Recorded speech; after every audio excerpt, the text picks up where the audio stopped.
Welcome back, Overtakers, to another week of Overtaking Lane. This week, we're checking out Mal's car, Dad's 67. Dad's 67. Now, how cool is this? We've been checking this car out for a long time, right? Mm-hmm. And Mal's been a long-time supporter of the show as well, and always there watching alongside us and turning up to a lot of shows and saying g'day. Yeah. And it's just cool to go and check out his car because we are a big fan of it. So. And it's an LS. It's an LS. It is. It is. We love an LS swap. Well, I love an LS swap. Well, before we get started, make sure you hit subscribe, hit the bell, hit like if you're new here, and let's get going into the video. Yeah, let's go chat to Mal. Here he is. Let's go.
Mal, thanks for coming down to the coast today, and thanks, we managed to drag you off your yacht. Yeah. We know you, European guys. Yeah. Living life high. But mate, no. In all seriousness, glad that you came down and we could get a few extra shots of the 67 Merc. Yeah. Because it's done plenty of sneak peeks in videos over time, hasn't it? And it's been on a couple of videos so far, I think so. 3 Yeah. or 4. So in the background somewhere, it's just sponsored, as you like to say. yeah. Sponsored ride. And I don't know what's going on here. We should have got you to be the host again, but you've done that too. No, I've done that. Yeah. Mate, it's not his first video either. There's a few videos of this as well. You've done, had a bit of muck around on there, started up a bit of just started YouTube. doing a little bit of with that, just from work with the COVID. We started doing some filming and stuff, and did a little bit on Dad's, which was great. It's really good. It's good to get out there, and I know you appreciate just to get out and cruise around in it at any time. Yeah, I love it. It's good.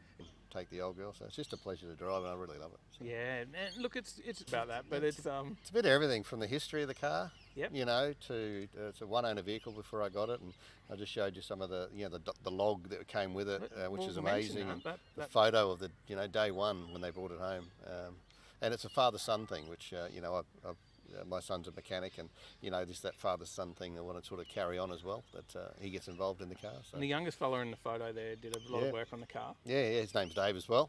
And he was a mechanic. He was 2 the day they brought it home in Penang. And then he swapped the LS1 from his brother's car. They put a twin-turbo LS3, I think, in his brother's car. And for his work, he got the LS1 in the gearbox. Then he fully rebuilt it and then put it in his dad's 1967 Merc. Yeah, okay. Now, do you know when that happened, the swap? I don't. It's probably about 5 years ago. Okay. Yeah. He does have another little logbook for this one with the LS1 with some information on there when he did certain things, but I haven't really delved into that one too much. So. I haven't seen anything, any car that's had that sort of detail in service history and every tank of fuel. Every tank of fuel. Yeah. That is amazing. Every cent, every drop of oil, every tank of fuel that it was ever put on this car for 25, 30 years was documented in a book. That's crazy. Now, have you had a look at how much he was spending on getting around compared to how much you do now? Well, the fuel economy didn't seem that great, to be honest. And I say the LS is actually probably not much worse, so it's probably better than that old 2 litre was in it. But it's just amazing the whole history, the story that goes with it, and I guess the whole thing just drew me to the car. So I'm not a Mercedes person. People come up and ask me about different models of Mercedes, and I go, I don't know, I know this one. Yeah, okay. So that's not why you did it. It was just you were out there looking for something at the time. I was looking for. I'm born in '67, and looking for a 60. I just kept looking at 67 as part of to align with my birth, I guess. And anyway, I fell in love with the little fins on the back and LS1 in it. It's got power steering. I put air conditioning in it now. It's as comfortable. It's different. Yep. I love my old Holdens and Fords, but and Mustangs. A '67 Mustang's a beautiful car, but there'll be 10 of them at a car show. Yeah. So I don't think I've found another one that yet at anywhere I've been. So that's like this. And it draws a crowd. It does, yeah, it does. People just like to have a look, and particularly when they see under the bonnet, and it's different. And then they also look at the interior. That's all original. It's original seats and original everything, and original paint. Sure, she's not the prettiest, but that was painted 54 years ago, and it's immaculate. It is. Not all of it's immaculate. No, but that's the look as well. Yeah. And the fins, you mentioned the fins. Now, I noticed that today. It was probably the first time I've actually noticed that today. And I was driving behind you today. Yeah. And you give it a little bit. We could hear a bit of noise there. And I just saw you take off. And I thought, have a look at that. It's got those fins actually sort of reminded me of an old Chev. Yeah. Well, this was like the Germans trying to get into the American market. Right. So if you look at things like the fins in the back, then you've got the rounded windows and the rounded at the front. There's no other Mercedes sort of with that look. They're very square and more rounded over the headlight, a round headlight versus a drop headlight. So that, a lot more chrome than probably what they. Trying to get in the American market and sort of going along that sort of look to a degree, but keeping the Mercedes big grill and everything going at the same time. It was, but it wasn't well received in America. No. But that was was the a goal. tr- it That was was an part of the attempt. goal. Yeah. It was an attempt. But I love the shape. The shape is so different to the standard square of Mercedes. Yeah. It's called a Heckfloss or a Finny. Right. In Germany, so it's always referred to as a Finny or a Heckfloss, which is a fin in German, I think. So. Okay. Yeah. So, if we're wrong, someone will correct that. Oh, they'll correct it. Yeah. So you got drawn to it. You bought it. Now, Yep. a few little things have changed over the Yeah, time. done a fair hasn't bit. it? Yeah, I've had it only just over a year, to be honest. My year birthday was about a month ago. Yeah. And I You had it haven't just over mucked a year. around. No, it's been busy. I think the danger signs are flapping a bit. So, Blowing away. Is it what's it telling to us do with something? every time you interview me? It's windy. Actually, you're right. We were the last time. It was really windy. That was on the coast as well. Yeah, it wasn't was. Yeah. But so where we're at. So yeah, no, I bought it about a year ago. Just finished off the interior. Done pretty much anything that was untidy. The car had the motor in, the gearbox in, the diff in, and the airbags in. Right. All running and all engineered and all done really well. The gentleman is a mechanic and he was so finicky. The notes that he's written, I haven't showed you those yet, but there's even, I joked one day about having a wiring diagram on the back packet of a cornflake packet. Yeah. And I went through the gear, and it wasn't a cornflake packet; it was a rice bubbles. There's literally a wiring diagram of this car on the back of a rice bubbles packet, and everything he does, he just like his father, had notes on everything. Yeah. He didn't keep them in order in a nice book. He's got them everywhere, but every little detail in the car. So if I want to find a fuse or an issue, I can go to wiring diagrams that were drawn for the car by him when he did it. Wow. On the back of a rice bubbles packet. That's cool. That's cool. So carpets inside, finished off the inside, painted the engine bay, Yep. sort of chromed up the engine bay a bit and tidied it up. Intakes, tune. These wheels, which are Australian-made CSA wheels, just went on last week or the week before. Then took them down to Dr. Wheels and he did them all up. I was going to do it myself, but you look at the work they do. It's just, It just, yeah, definitely. And they look really good. Just a tiny bit of lip and just a nice finish, I think. Just I guess a little bit of elegance, but just a little bit tougher. Yeah. So, So how much work, the interior, because it's still immaculate, how much of that's still original? all of it. That is. All of it, apart from the carpet. Wow. Yeah, so I did one little trim around the door, Yep. and I built the console just for the air conditioning. Yeah. So the wood got French polish, and that was one of my favourite things I got done, and that was like a few $100s. Again, I was going to do it myself. Then I took it for a French polisher and said, how much? And he said, $300 and something. And I said, okay. And then I come back like a mirror. Yeah. And just looks at the wood, because that's not in most cars. No. And even it's still got a wood smell and some leather in there. It still smells like a new car. Yep. Which fallen in love with the car, and so is Linda. So and the family absolutely love it. So all the kids want it for the wedding and Yeah. formals and stuff like that. Oh, So, perfect for that. yeah. It's a No, great it's car good. for that. And It is. Yeah. look, the exhaust, was that on there? Have Yeah, the you Hoff changed did it that. up?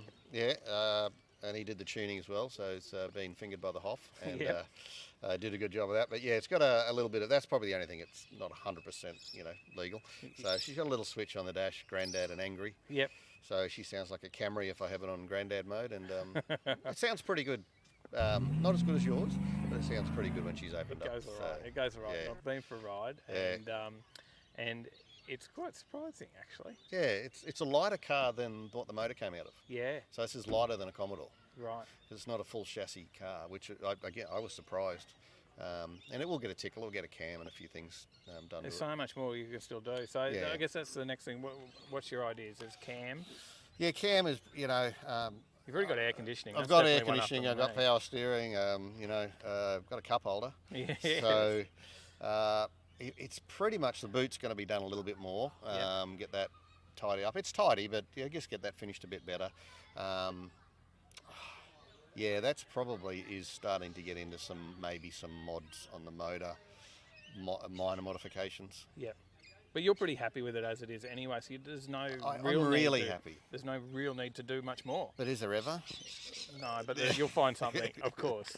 But Yeah, people can say you got to put a turbo on it. It'll look great with turbos or a supercharger, and Probably yes one day. Yeah. Probably yes. But will it be the same for cruising? yeah, well that's the thing. I want to keep it that as comfortable, reliable. Just want to turn that key. You know, I went down to Summernats with a group of guys. We've got some beautiful cars. Yep. You know, 350 k's into the trip, we pull over to service station. I go, what are we doing? And they're all empty, you know, and I'm doing 750 k's with the LS1 because it's stock pretty much with a really good diff ratio and everything for cruising. So, yeah, but it's comfy. It's so comfy. You sit in there, the arm up on the seat. I took Gary for a little cruise just up in Joe's this morning, and he's like, "So this is really comfortable." Yeah, it is. It is, and it floats on the airbags just so smooth, and it's a nice car to drive. Now, I might have asked you before, but we're gonna ask a few other questions again, in case anyone hasn't gone back and seen another video where you're in, and we'll put a link to that up here so you can check it out. But we'll ask the questions here as well. Is where did your passion for cars start? Well, it didn't start with my dad, but my dad, I bought an FJ Holden as my first car. My FJ was a hot rod. Yep. Basically, I saved up and worked really hard to get that, and then it was on some Hurricane wheels, and it was lowered, and it was black, and it had a sleeker gearbox, and it had a 186, I think, was dropped in it, but it was bought out, and a yellow Terra this, and twin carbies, which I changed to a Holly, and that was when I was 16 years old. I bought that myself, and then I bought a HR Holden, and I had a two-door Corolla, all at the same time. Before I was 17. And then between me and Dad, my brother, we did up a HD and a HR. We did a terrible job. Dad used to get bits of tin or even the lid off an ice cream container and pop rev it in and then bog it up. Yep. And then we'd get the spray gun out and spray it. And it looked great from 2 metres. Put a set of jelly beans on it, 2.5 inch exhaust, and then. But you were feeling pretty cool about it and enjoying loved it, them. And your mates were probably loving it too. Absolutely loved them. Mates would come around and apprentice welder and apprentice this, and we'd do a terrible job of bodging them together. But Dad would just be the helper or the worker or the person with all the tools, and myself would be always the one with the ideas and go, let's do this, let's cut that, let's do this. And then I sort of went with kids. I went away from doing anything, and I bought new cars. You know. Love them. Had a SS Commodore, was my first new car, VR SS Commodore, and then the VN was the worst thing I think I ever bought, but they went well. Yeah. And then now I've got a little AMG Mercedes, and it just don't have the same. I love it, and I've loved all those cars, but this don't have the same feeling as driving the old girl. And I had one of those V8 Patrols. Yep. One of the first ones in Australia. Great car. Ugly as sin, but it was, it was a good car. Big. Big kids. My son was 6'2" at 12. Yep. So you could fit all the kids in it and tow boats and stuff. But the old cars are where I've always really, and I had a couple of friends that, my age that were not well with cancer and stuff like that, and they never. I only lost one, unfortunately, but a friend of a friend that was. But they all recovered, which was great. But we all sort of talked about we always wanted to buy an old car, and that'd be something we've always wanted, and just don't do it. Yep. You put money in the house, or kids, or whatever happens. Something always comes up. Trip overseas, whatever you're doing. But I've always wanted to do this, and so when a few friends got ill, it was just like, well, you know what, I haven't got that much time on this earth, so I really want to do, and I absolutely, and Linda's the same, love it.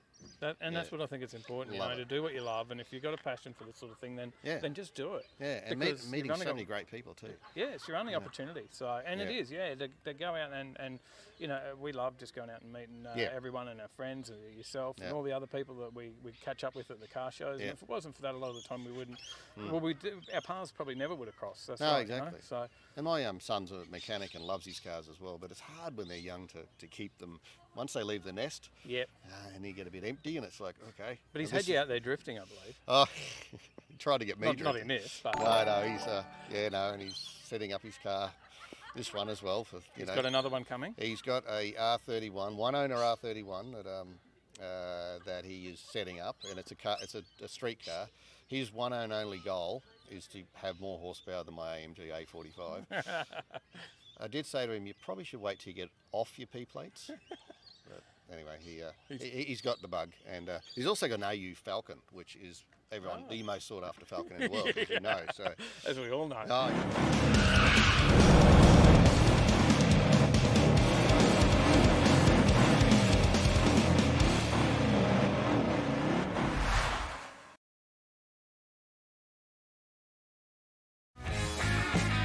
Hey, here we are. We are back.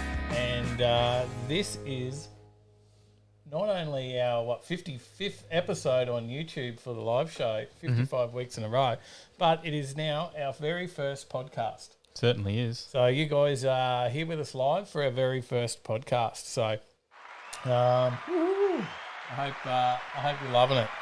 So it's all about to happen, and we're going to go through the car news. We've got a bit to go through what's happened in the last week across the car industry. Yep. And a bit about what's on this weekend as well. We certainly do. And then we've got to learn on how to upload a podcast later. But we are recording, and it's all happening. So, definitely stepped it up this week, guys. So hope you approve. It looks like they do. Paulie, look at this setup. F and hell. You got Professionals. You got the behind the scenes. Hang on. Camera angle. Scroll down, and I'll turn that one on. There we go. Oh, there you go. We can't really see it now. You got to zoom I out moved slightly. the camera, didn't I? Yeah, you did. There you go. There's a bit of the gear, all the sound gear. It's all happening. So those on the podcast can't see any of that. So, No. But Just a bit of guesswork. you know what it's all about. But I remember to bring that microphone back. Yes. But yeah, no, here we are. It's another week. Let's have a shout out to those that are here with us live, as you do normally. Rob from JRM, Rob D's in the chat. JZ Life, James Bayliss, Chris Young, Marv, Dang Dang, Paulie, Matty Crick, Gary Sparkplug, and Beck. Thank you guys for the $40. That is Donation legendary. coming through. Thank you. That was from Beck. Definitely not Gary. No, it's definitely Beck Sparkplug.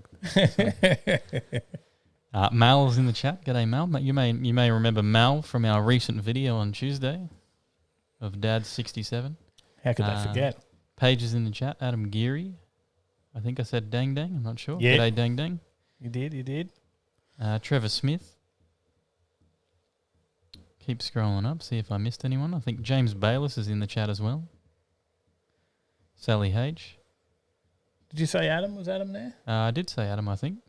If I didn't, g'day Adam Geary. Oh, no, I don't know if he's there. I was just going to say he won the gift card the other week, and hopefully it's turned up in the mail. And there's some instructions in there as well on how to get that loaded up with your cash. So get in touch with Salty at Finance My Ride. All the details are in there with it. So, get onto that one. Chris Young, you lost your on-air sign. Yeah, we did. We ran out of PowerPoints. Yeah. Gary Dundas, g'day. It was nice meeting you on the weekend at Joe's Diner. Yeah, I didn't get there. Unfortunately, I was working. So, sorry, mate. I would have looked forward to have been there to see you, and I was keen to get up to Joe's.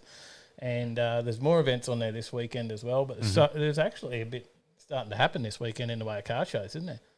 Oh, yeah. Events, well, we've had to put What's On back on. Yeah. What's On's on. It'll be back on this week at the end of the stream. We'll talk about that. But James says, pretty fancy. Who delivers me the Morgans? Well, there's no Morgans at the moment, mate. I'm Dry July. It's all happening. I'm on the waters. Sharing the water with Tyler. Dry July. Chris Young says, Tyler, you sound different, older maybe. It's just the radio voice that's got going on with this here new microphone. Yeah. It makes us speak English. Makes us sound good. I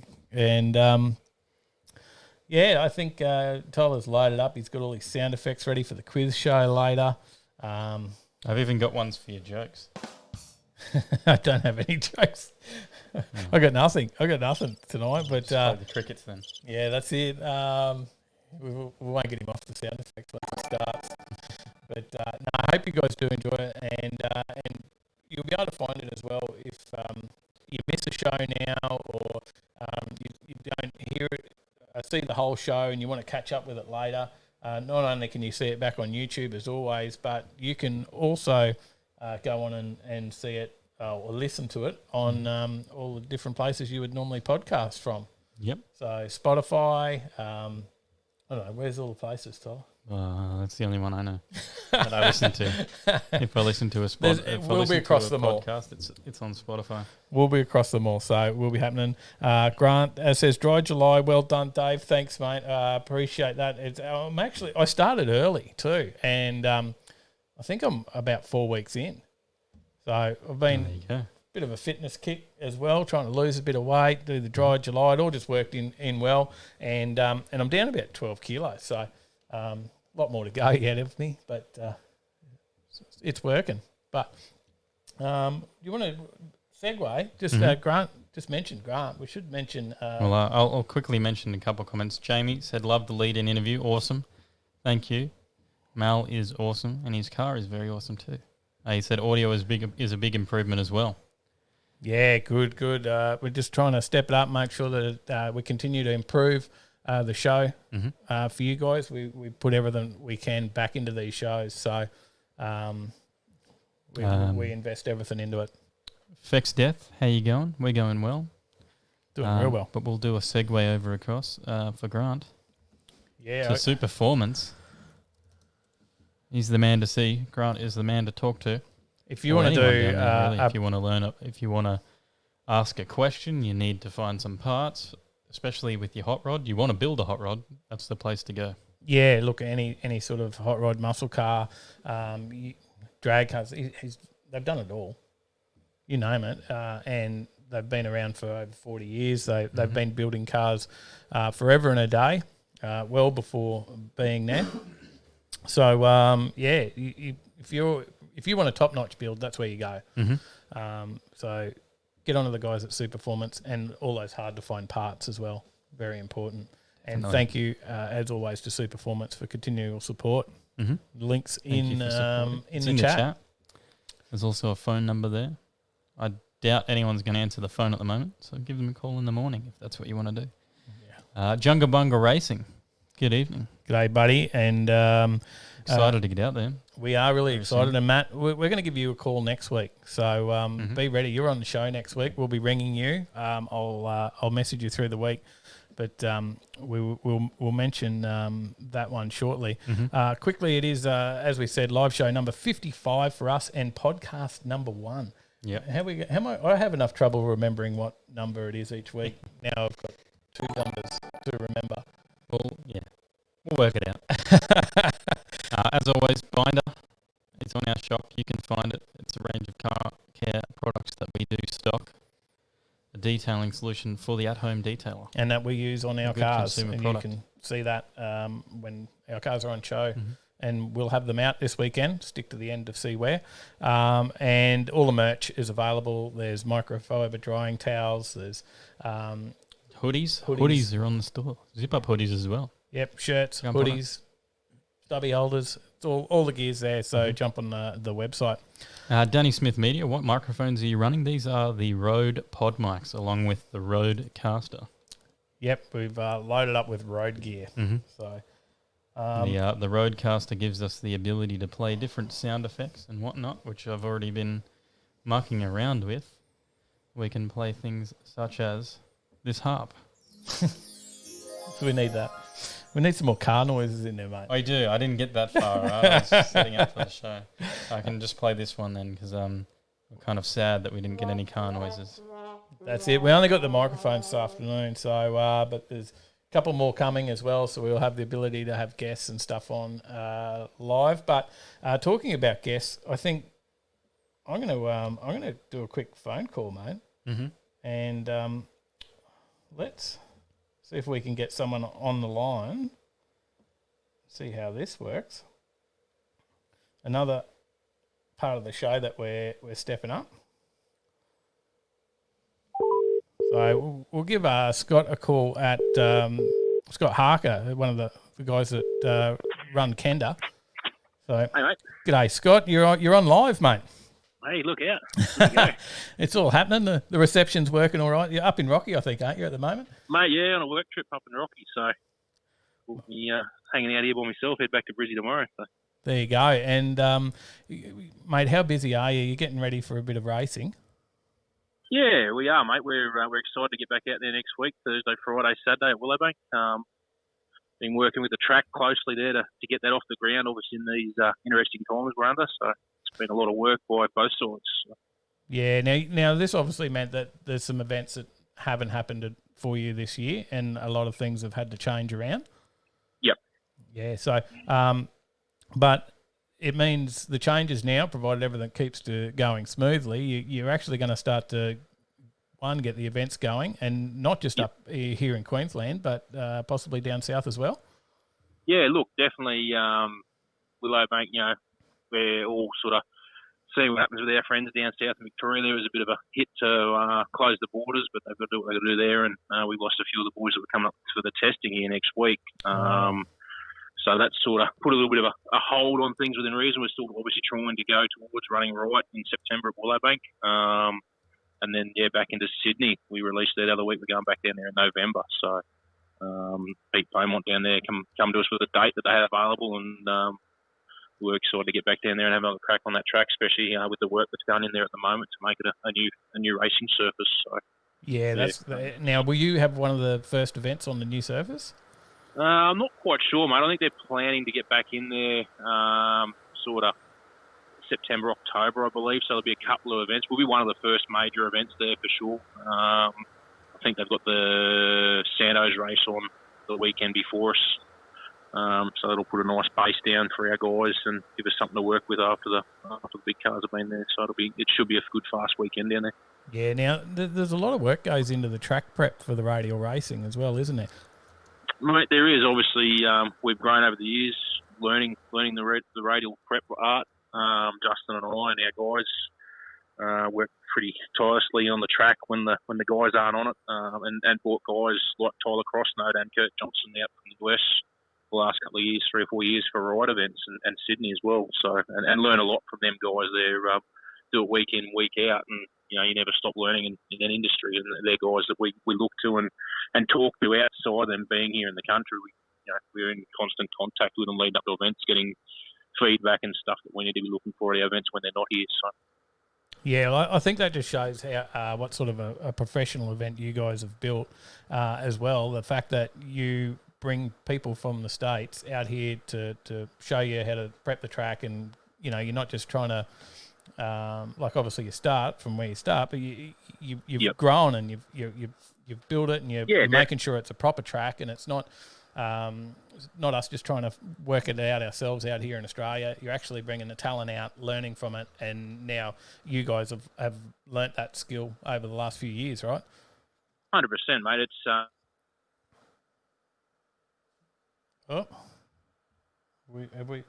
we lose him?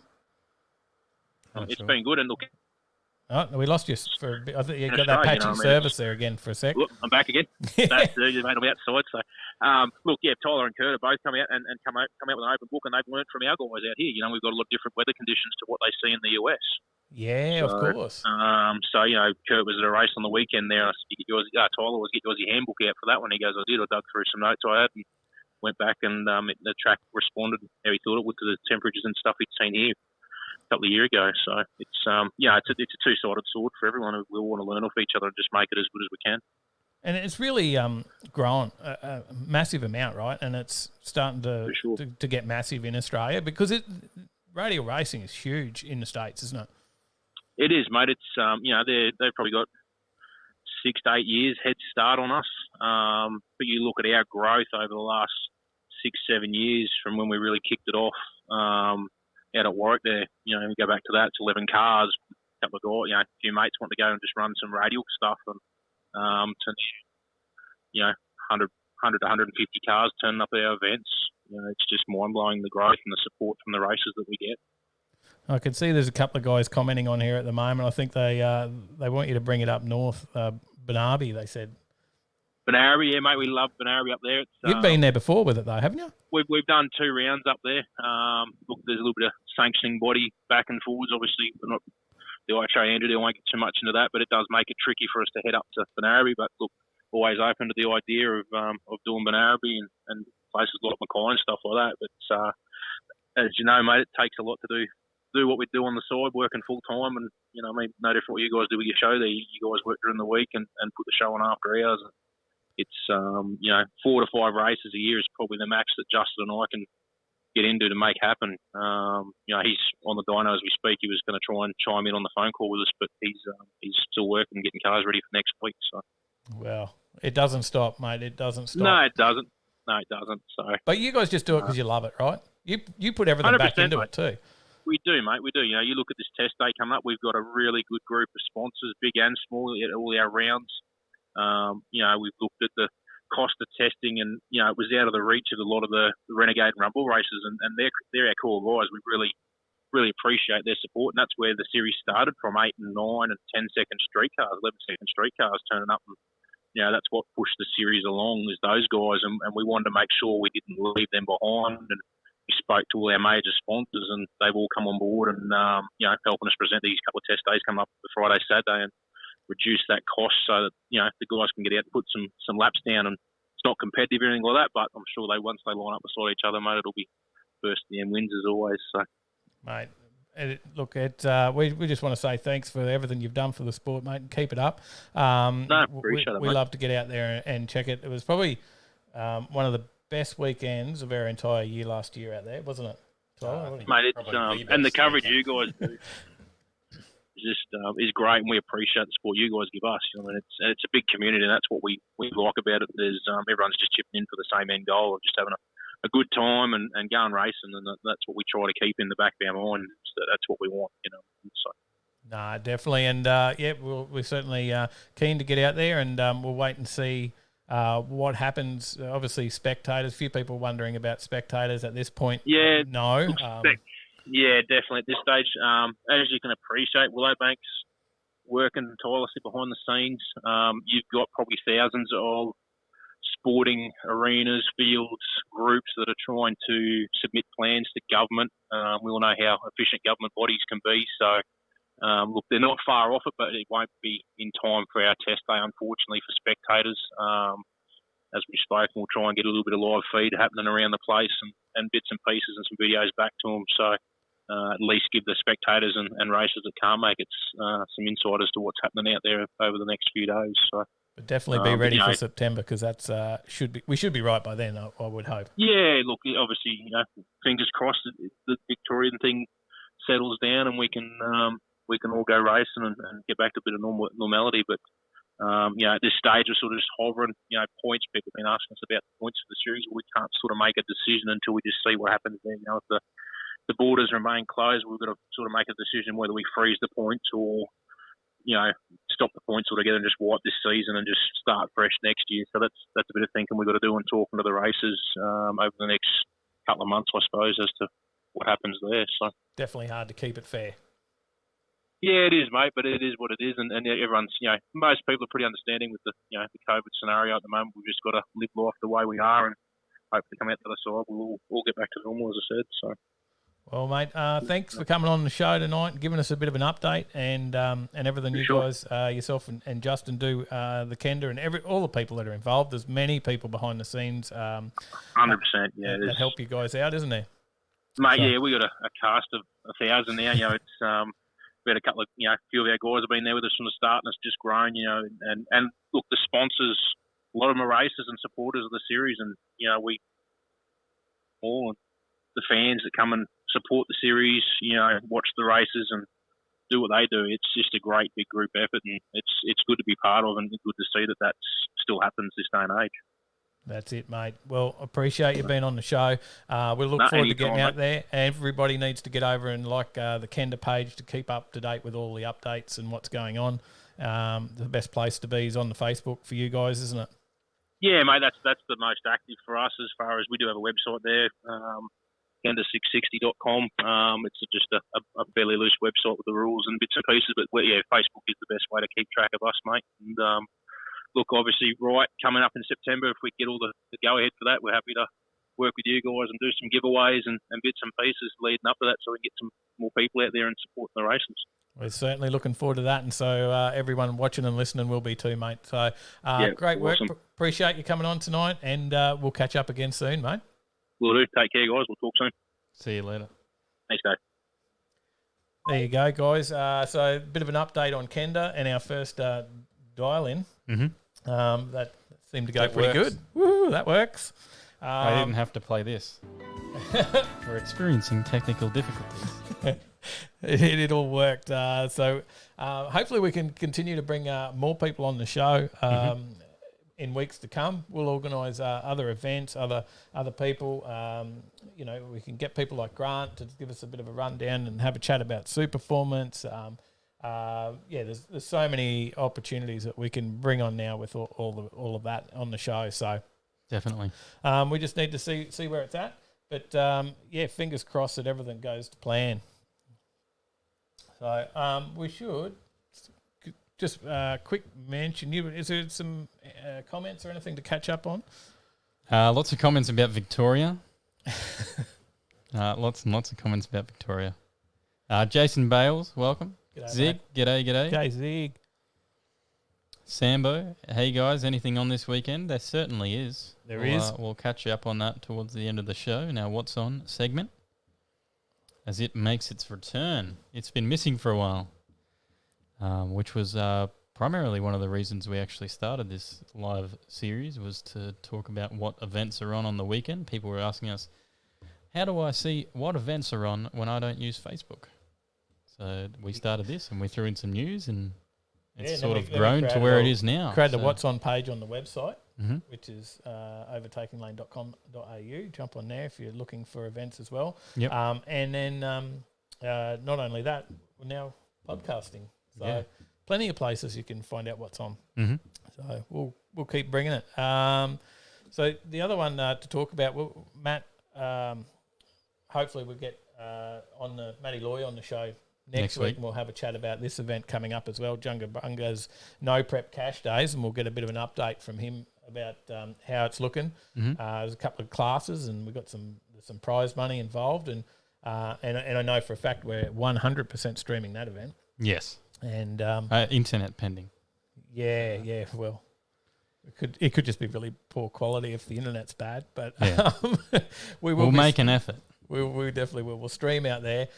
We're keen to get out to Warwick Dragway and check out the track and stuff as well.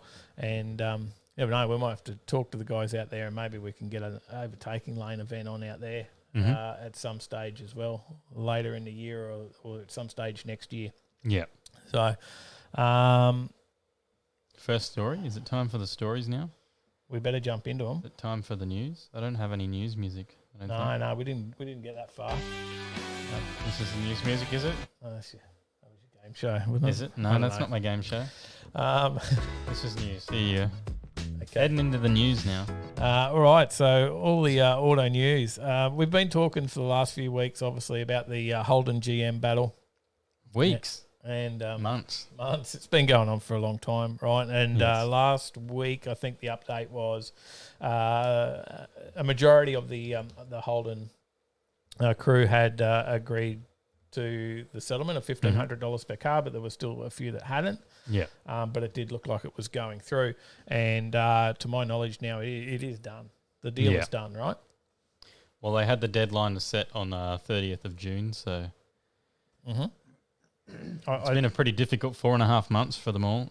But obviously, they couldn't really take it much further because GM posts $200 billion of annual revenue. So the prospect of fighting them in court is pretty not really an option for a lot of the dumped Holden dealers.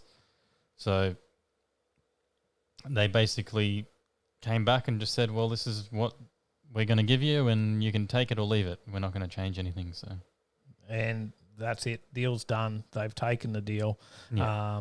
Although some of them certainly aren't happy about it, or majority of them aren't happy about it, the dealers. So, they feel there was a lot more going on with the company involved in phoenixing and had the ACCC and Senate inquiries and everything. That's still ongoing, right? So that's possible, but the deal's done. It's they'll take that offer and they will walk away now. So, that may be some of the last that we'll mention it. Maybe. Yep. No guarantees. Well, the company also claims that they're offering the dealer group compensation for building works, as well as special provisions for a handful of standalone Holden dealers. They're providing additional compensation to dealers for unamortized, I don't know how to pronounce that properly, capital investments, special circumstances, and dealers who are solely dependent on Holden. Is it they don't sell anything amortized? else. I don't know the word. Unamortized? So, GM Holden is also paying for the removal of signage and has provided dealers with $130 million in stock liquidation bonuses that enabled them to make substantially enhanced profits following the announcement of the retirement of the Holden brand. So they're going to be paying for the removal of all the signs. there you go. Let me scroll up because we had some comments. Chris Allen, g'day. G'day, mate. Says, after the idiot crash during the Munchies meet, I wonder how that will affect future meets. Yeah, there was a post there that said it would be chrome bumpers only, but that's been removed. So I think they said old school was about what they settled on in the end. So yeah, look, I think that was removed. They know that it's very hard to police that, and you know, it happens from time to time.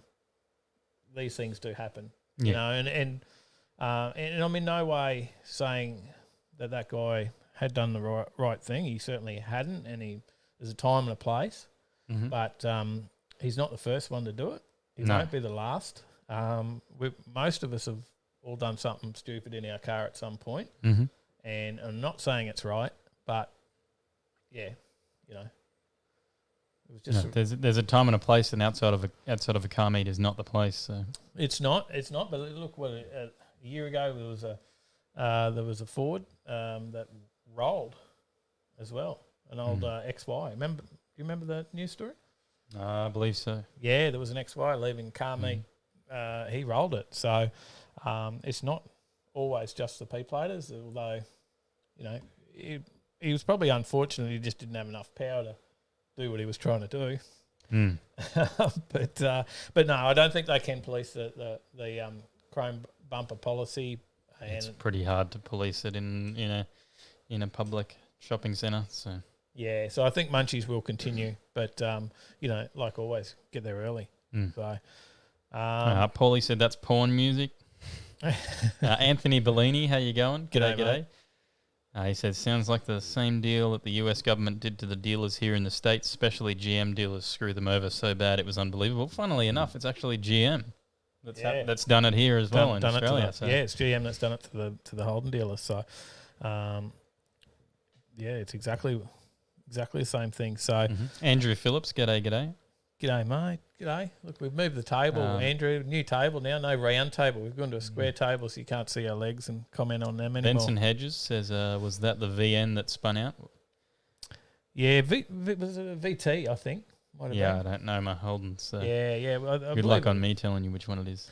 You know, he tried to do a single peg of burnout around the corner, but it didn't pan out, and he collected the wall. There's a few videos of it getting around on Facebook, and I think Zach Baldy was there as well. So Zach Baldy on his YouTube channel, he was there, and he threw some footage up on one of his recent videos as well.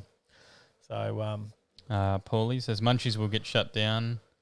If people F up anymore, the owner of IGA is looking hard to shut it down and will take any excuse.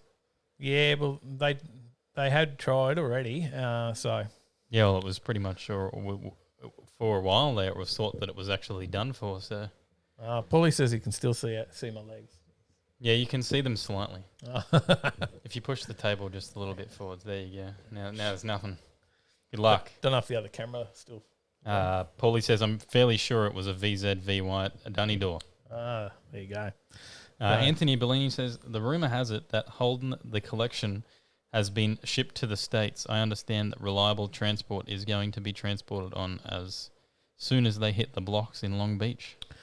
Yeah, look, I'm not sure about that. We did a story a little while back that they said they were keeping it all in Australia, right? Yeah, the government had put some stops on it being taken away. So there's, to my knowledge, the collection's still here. Or maybe it's the signage. I don't know. Yeah, I don't know. So, but that's to my knowledge. I hadn't heard anything to say that it has gone, but we just don't know. We'll wait and see and find out where they pop up, eh? Yeah, Marv, you're right. Only on you got to get on OnlyFans for the leg action. Andrew says it's okay. I'm sober tonight and I'm not at Scott's, so should be sensible. I don't know if I've ever seen you sensible, mate. But yeah. No more. G'day. How we going? Hey, buddy. Paulie says, what's this chrome bar policy? Was talking about old school cars only at Munchies. Yeah. Look, and they've tried that plenty of places before, but, if you're out there and you're enjoying your car, they let anyone in. There's been plenty of old school shows, and there's plenty of new school cars as well. So we'll go up to another story. Talking about supercars. Yeah, so supercars. So the season's and they had a bit of a race, right? Well, they've already started racing. Yeah. Well, they've had another bit of a race to the border. Yes. They have had to race to the border. Tickford Racing, Erebus Motorsport, Team 18 and Walkinshaw Andretti United packed up and fled from their Melbourne home bases in record time, while the fifth team, Kelly Racing, has decamped to Mildura. Yeah, now they had to get out and get it before the borders closed. Because obviously, as everyone knows, the Victorian borders are shut off from everywhere, and thanks to the COVID scenarios again. Mm-hmm. But they've got out in time. So same with other sports as well, right? There's all the AFL teams have left from down there too. So they've had to get out, but I guess it's tough on them. So Winterbottom, I think he just recently had a child. Or he did. His wife has. Mm-hmm. So Mark Winterbottom's wife, in the last few months? Yeah. I think it is. You got the story there. I think just in the last few months, they've had a new baby, and now he's obviously doesn't know when he'll get back home. No, not at all. He said, not sure when I'll be back to see my wife and the kids. Could be months. Tough times, he said. A big thank you to the families of team members allowing your partners to keep this sport alive. It's a huge sacrifice that is really appreciated. Yeah, no, it's good that they do sacrifice that, but in saying that, they get paid quite well for it as well. Mm. Well, funnily enough, actually, I just read this thing today that this sporting deal had been done. It's totally unrelated to cars, but it's the largest sporting deal ever done. It was an NFL superstar got signed, I think, at the rate of $1.7 million a week. A week? Yep. Oh. For the next 10 years. That is insane dollars. Yeah, it's a lot of money. The Kansas City Chiefs have reportedly agreed to a new contract with its MVP quarterback, Patrick Mahomes. Good afternoon, everyone. I'm Kelly Eckerman. You found the story. Yeah, it won't let me click the video, so. That's the one you were talking about? Yeah, it is the one. 1.7 a week. Yeah. US dollars. Wow. It's about $720 million over the next 10 years. Right, that is insane. Got some comments flowing through there in the live chat as well. I don't know if you can see those, mate. I'll catch up.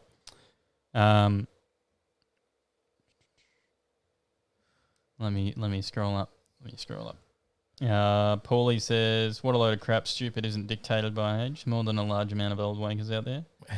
The amount of times I nearly got murdered by old wankers in MGs and other shit boxes through the Wiseman's Ferry. Zig says nostalgia drags are a chrome bumper cutoff. They are. I think it's probably a little bit easier to police though than a car meet. Yeah. Like, and you can have an old school car show.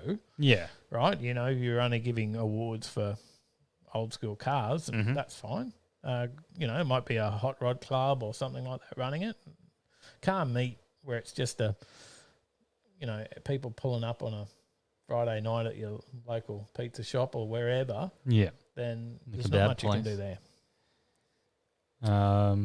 Scrolling down. Mad Kiwi, g'day. Early start. The American News Facts, yes, that was Tyler. That was Tyler looking up his I was researching a story. It wouldn't let me play. It wouldn't let me pause the video for some reason. It was a pain. The audio just died. What? It may have been when I accidentally played that video. Yep. Paulie says the only ban I've ever handed out at a car show was for a chrome bar car. There you go. Oh, Scott's back. Welcome back, Scott. good to see you, mate. I've been wondering where you were. Rat Fink, g'day. How you going? G'day. Hey, Ron. Good morning. So we'll go to the next story. That's all we had on the supercars was the race to the border. It certainly was. So next story. Dang Dang says, I've shown my VZ and my 00 Hilux at a hot rod show. There you go. Paulie says, I damn near became a horde ornament for a Mustang in about 06.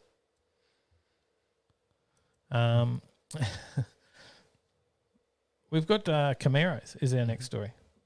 Camaros. There we go.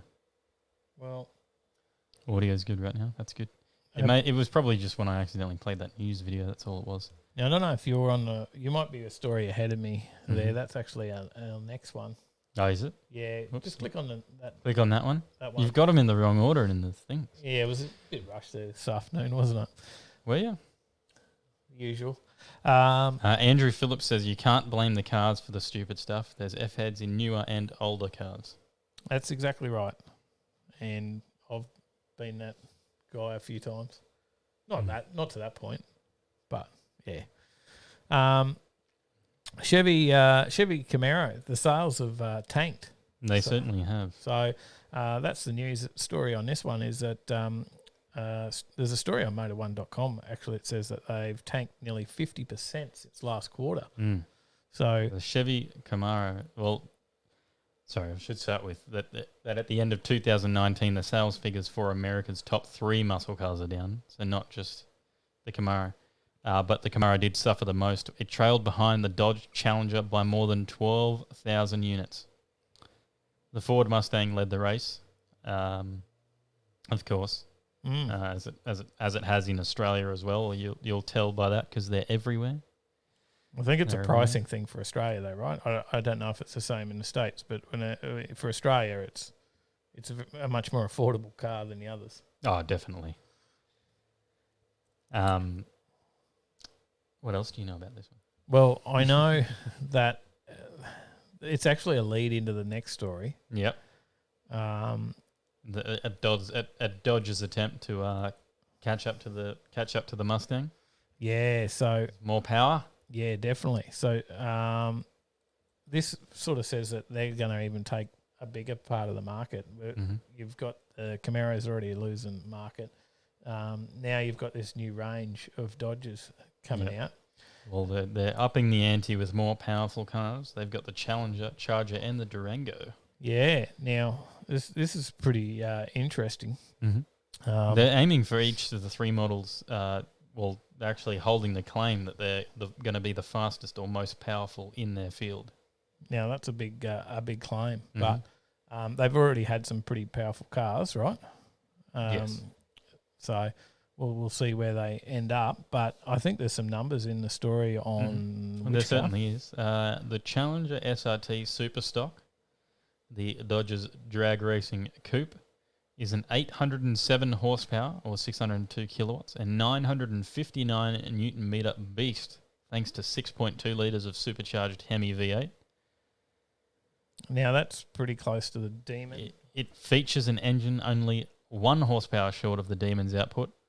Although it's not as highly engineered as its hellish brother, it's also not a limited production run, which means Dodge is able to call it the world's quickest and most powerful muscle car. Wow.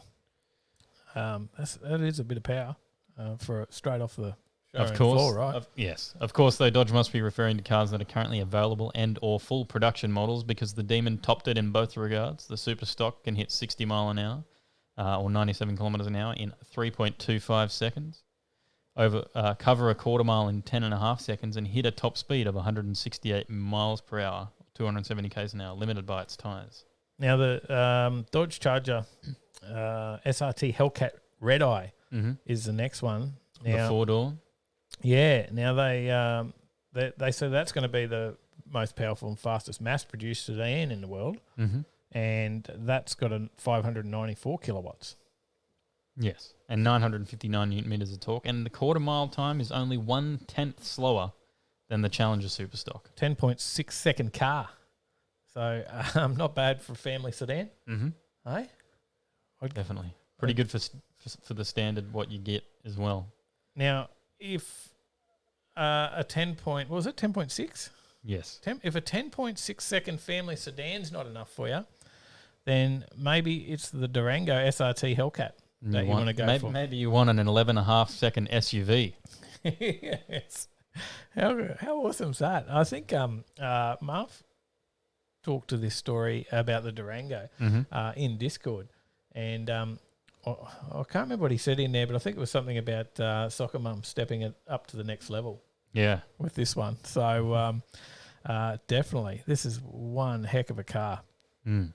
So 11.5 second quarter mile, 6.2 litre supercharged Hemi V8, 529 kilowatts. So pretty impressive, right? That's more than the Jeep Trackhawk. Yep, there you go. By 7 kilowatts. So the most powerful SUV ever is the claim. So, yeah, let us know in the comments what you think of those. Benson Hedges says, do they all cost over 80K, though? No idea. No pricing I would has been say released, yes. But based on...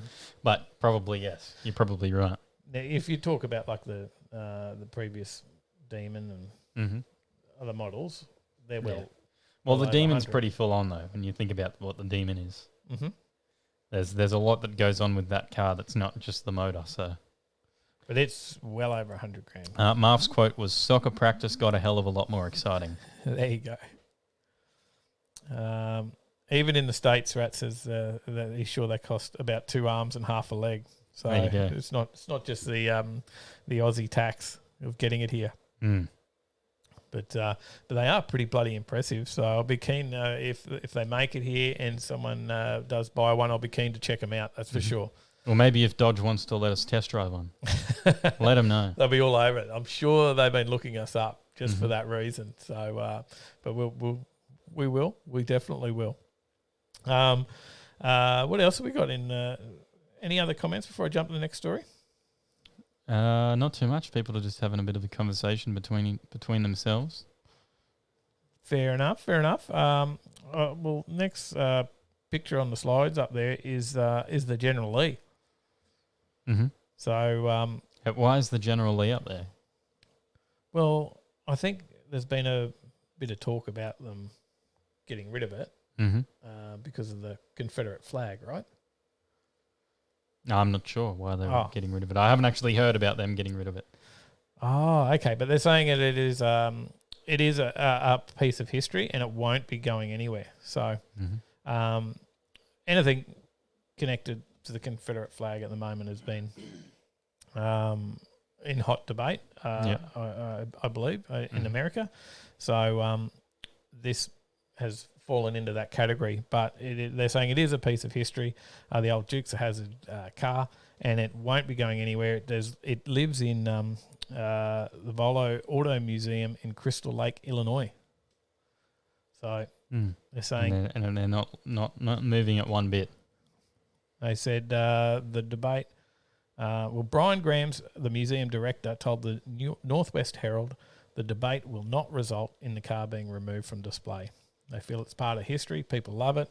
We've got people of all races, nationalities that remember the TV show and are not offended by it whatsoever. It's a piece of history and it's in a museum. So there you go. G'day, Salty. How you going? Salty in the chat. G'day, mate. Finance My Ride. Good to see you, Check mate. them out. Facebook. Chris Allen. It says, Dodge never available for Aussies in our banana money. Yeah, we have too much of luxury car tax. Yeah. But I have seen a couple of the previous models make their way over here. So there was a few I spotted at Harrigan's show last year. Made the video. They were in the video of Harrigan's as well. They were. So go back and check that one out and have a sticky beak. Mm-hmm. So something else that we probably can't afford. Lamborghini. Just while we're on the topic of vehicles we can't afford. Mm-hmm. Well, here's another Lamborghini nice one. Motorsport are teasing the 830 horsepower SCV12 supercar. Lamborghini's Quadricorsa Motorsport division is working on an extreme version of the Aventador that was announced on Tuesday to carry the SCV12 name. The track-only supercar is due for a full reveal in the summer, but photos and videos have been released along with Tuesday's announcement already give us a pretty good taste of what's to come. There is a video here, but I won't play it because people said the audio gets a bit stuffy, but you can find it on Lamborghini's YouTube channel. And if you want to see photos of it, look right behind us. Yeah. There's a few sites that have got stories definitely about this one. Mm-hmm. But we've got this one from motorauthority.com, and if you're watching on the podcast, we'll find somewhere to put it. We might have to do some links on our website or something like that, or if you wanted to read the stories yourself, maybe we put the links in the description of the YouTube video. they're definitely in the news channel. On Discord, so yeah, Discord. if you want to get into Discord, well, you probably just have to jump on YouTube as well and find it there. So everything's on YouTube. Maybe we'll put a link to Discord on our website. So, but yeah, what did you say much about the engine? What this is running? No, not yet. Modifications to the car include a vented hood, an extended front splitter, side flicks, and a large rear wing. All aimed at keeping the car glued to the track. Lamborghini said the car develops more downforce than a GT3 racer. The power comes from a tuned version of the Aventador's 6.5-litre V12, and at high speeds, a roof-mounted ram air intake delivers pressurised air to help boost output to over 830 horsepower. There you go, 830. That is a pretty insane number. It is a slick-looking car from those initial pictures as well, isn't it? So.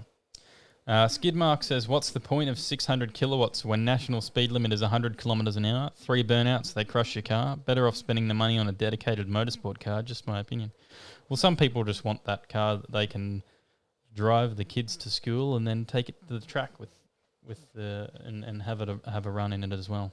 Yeah, it's pretty cool to go out to a track day and drive there and drive home. Mm-hmm. You know, have fun in your car on track, and then drive home. You know, and have no issues, and drive it home as well. So, you did it just last weekend, didn't you? I certainly did.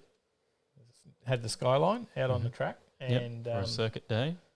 Yeah, they're all racing as well. All timed laps.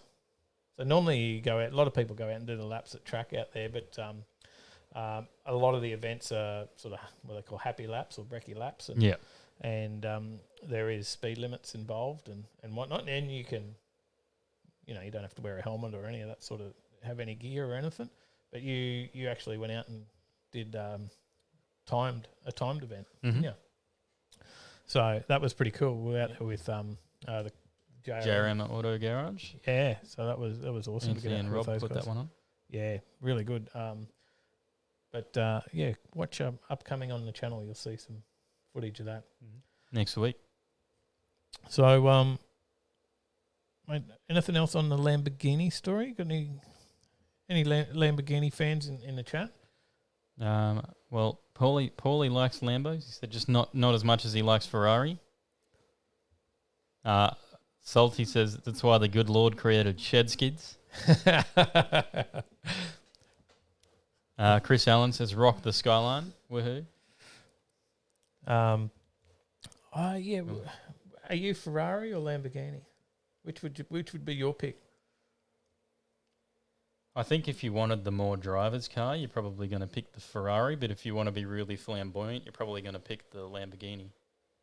If you want to be really out there and pick that crazy car with the crazy exhaust note, because that's really what they've been known for, right? The They sound amazing, but I would say Ferrari for me. Paulie corrected me. He said loves Ferraris. I would say Ferrari for me. I don't know. Maybe it's growing up watching Magnum PI in the 80s. Yeah, I think I'd pick Ferrari as well. You didn't watch Magnum PI. Do you know who that is? I do know who Magnum PI is. Yes, I do. I've watched a couple episodes with you. There you go.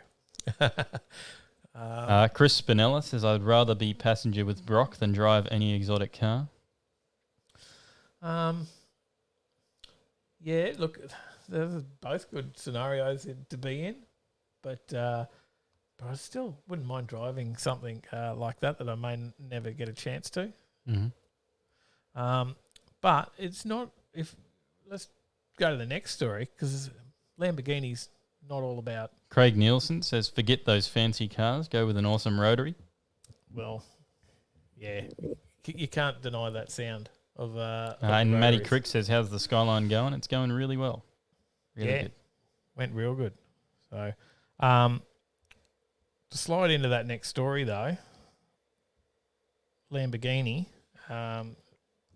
they've upped the ante and decided to get into boats. Mm-hmm. Now, we've reported on a few stories over the last few weeks of car companies getting into different things. Was it Bugatti did the watch? Yes. A watch. They've done one before. Yeah. They've done another one. This is was it a $500,000 watch? Yes. Yeah, $500,000. About $800,000 Australian, I think it was. Yeah, so $800,000 wristwatch. Now Lamborghini have done their boat. They've teamed up with Italian Sea Group to launch a yacht that is inspired by supercars, and deliveries are expected to are scheduled to begin in 2021. The new yacht is called the Technomar for Lamborghini 63, in reference to the automaker's 1963 founding. And it borrows styling elements from a number of Lamborghini cars. The Y-shaped bow lights reference the Terzo Millennio concept and Sian, while the instrument panel was designed to replicate the feel of a car's cockpit, Lamborghini said in a press release. So, power-wise? No idea. How much does it make? V12 engine, top speed of 60 knots, which is 69 mile an hour. I guess it's a yacht too, right? Yeah. So it is. No more's off, Knight. Thanks for tuning in. See you, mate. You can always catch up with the rest of the show on the podcast tomorrow. Hopefully it's all up there. Everything goes to plan, and we'll be on Spotify for you tomorrow. So 63-foot yacht, 24 tons, and does 60 knots, 69 mile an hour. So yeah. They're not the only one to do a boat, apparently, either. No, Lexus have unveiled a branded yacht last year, and Aston Martin have designed their own submarine. Mercedes AMG and Cigarette Racing Did you have say submarine? Together. Yes, I did say submarine.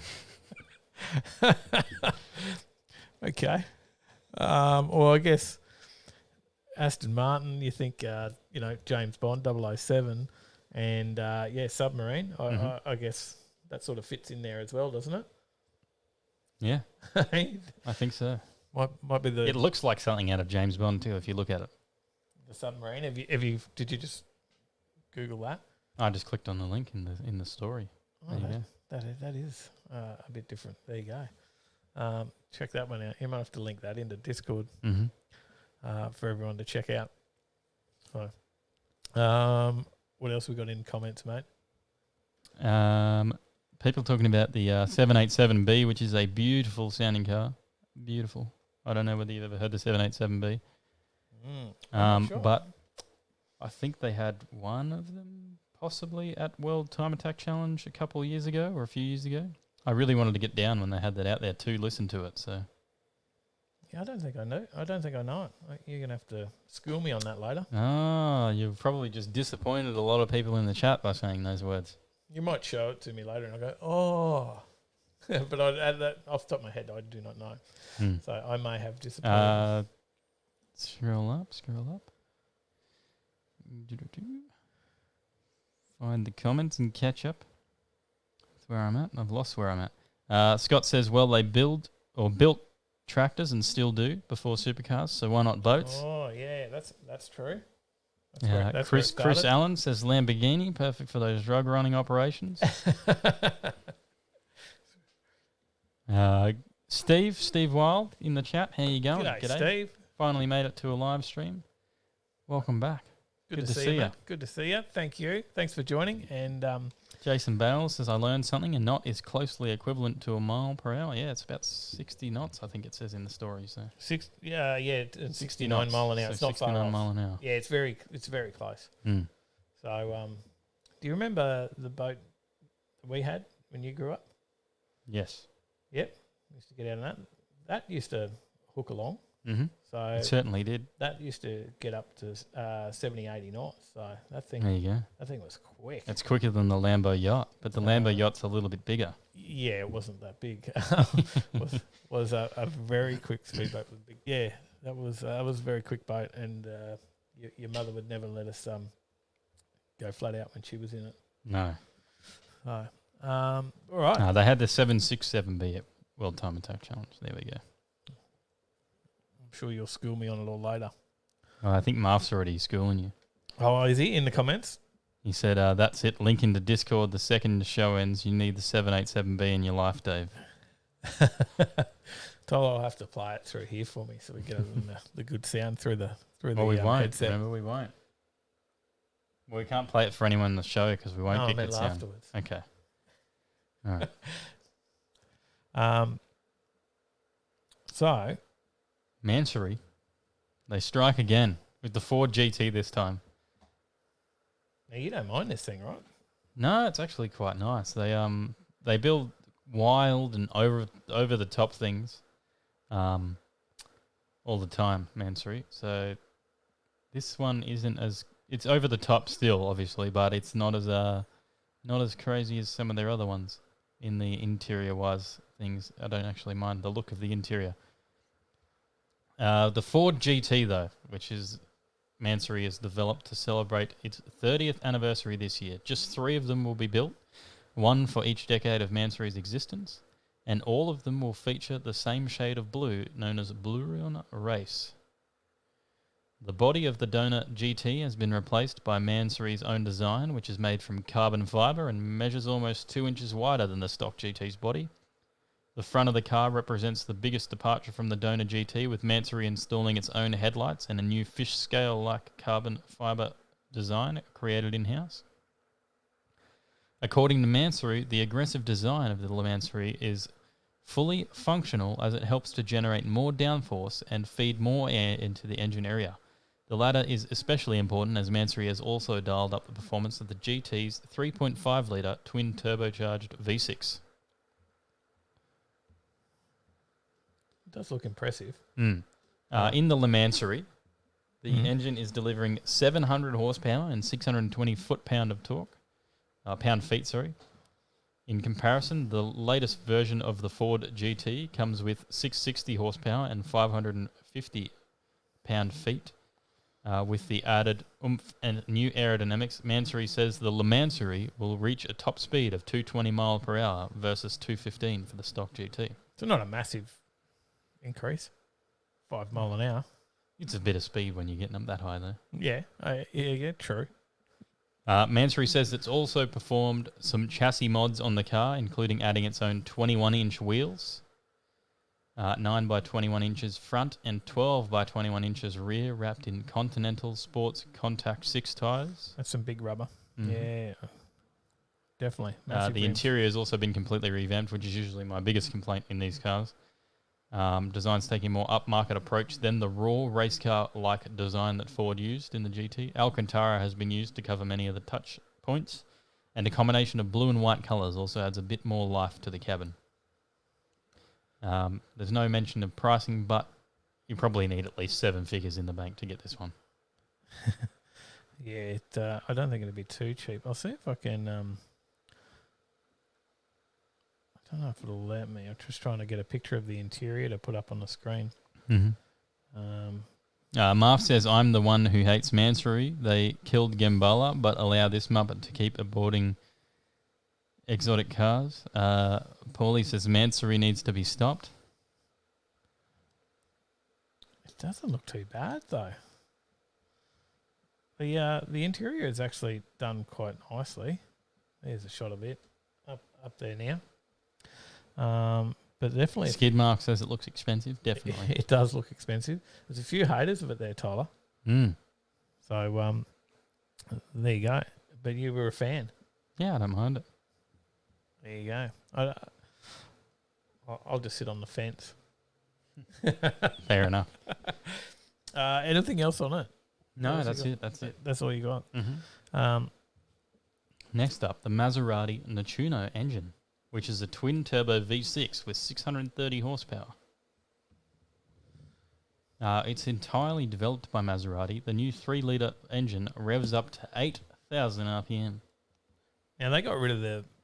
did Maserati get rid of their V8 engine? I believe so. And they've Not too long ago? also been diminishing their reliance on Ferrari engines. The engine takes the shape of a twin-turbo 3-litre V6 that weighs less than 220 kilograms. It uses a dry sump and an F1-derived pre-chamber combustion system featuring twin spark plugs. 630 horsepower at 7,500 RPM and 730 newton meters of torque between 3,000 and 5,000 RPM. Not bad for a V6. Eh? That's a bit more than your average Mag. Yeah, just a little bit. Just a little bit. So any talk of what they're putting it into? Well, we'll first see it in the hotly anticipated MC20 supercar, scheduled to debut during the MMX, the Time to Be Audacious event programmed for September 9 to 10. It'll eventually trickle down to lesser models of Maserati's revamped lineup, where it will be dialed down. According to a recent report from Automotive News Europe, it will make 542 horsepower in the sports car and 523 horsepower in the SUVs. And that's plural because the Levante will be joined by a new SUV in 2021. I think Chris Allen said Maserati, a reliable Ferrari.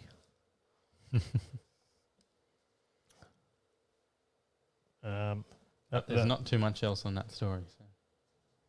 Well, what else have we got to get to? Because we've missed a few things over the last couple of weeks, and in the stories, and there's usually two things that make the news in some form or fashion each week, right? And then we end up reporting on those things. So one of those, controversially, for some of our audience, is electric cars.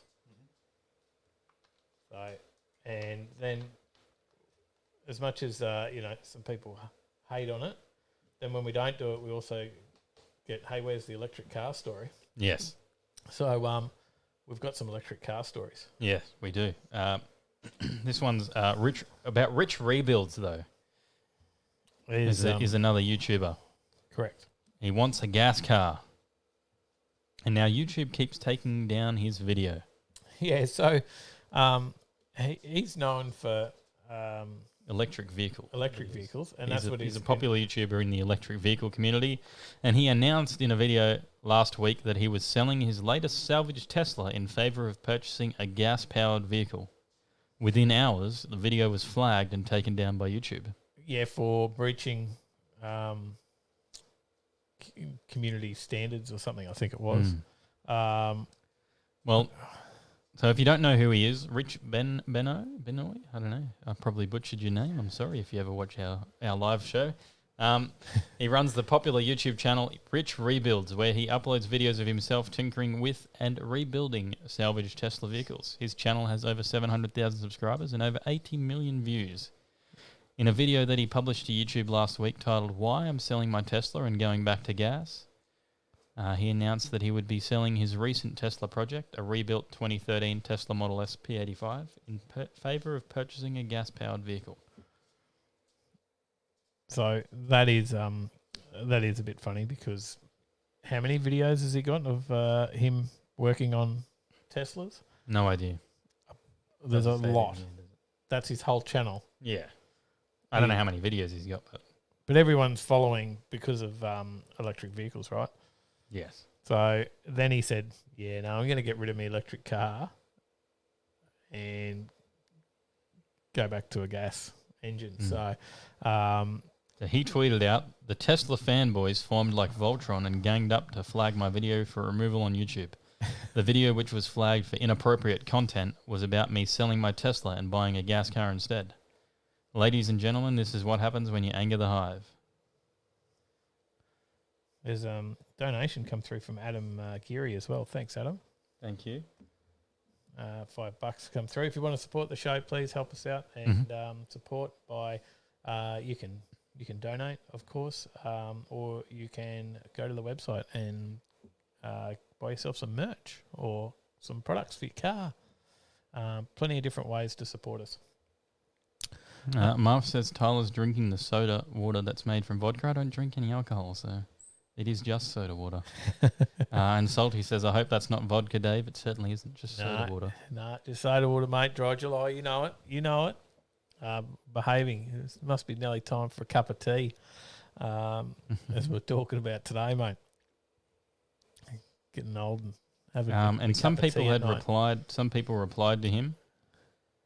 He said, Tesla fanboy here. I would never flag any YouTube video for a non-legitimate reason and did not flag yours. I love your content and wish you wouldn't so easily jump to conclusions against a community that's helped you. Hoping everything works out and the video is back soon. Another comment back to him says, you made 100 videos trolling Tesla and its fans and none of those videos were taken down. What makes you think it was Tesla fanboys that did this? Do you have any proof? He's upset a few people. It is funny that it was... I think it's actually a bit of a funny story. Yeah. He also said that after submitting an appeal, he received a message from YouTube stating the video had not violated community guidelines and had been reinstated. Motherboard also watched the video, and it doesn't appear to violate any of YouTube's community guidelines. Obviously not, but it violated somebody's opinion, which most things on YouTube do. Violate someone's opinion in some way. Most things on the internet do that, don't they? Yeah. In some way or another. But yeah, no, pretty funny story. But that's not it. That's not the only electric story. Let me scroll up and see. Or you check the comments, before we... Chris Allen says, what do you guys think about BMW using a subscriptions to enable the car's hidden or extra functions just like Tesla is doing? I didn't actually realise that was something that they were doing. I knew Tesla do it.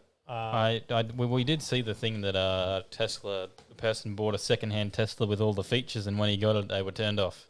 Yeah, so they when it changed owners, they took the features away. But I didn't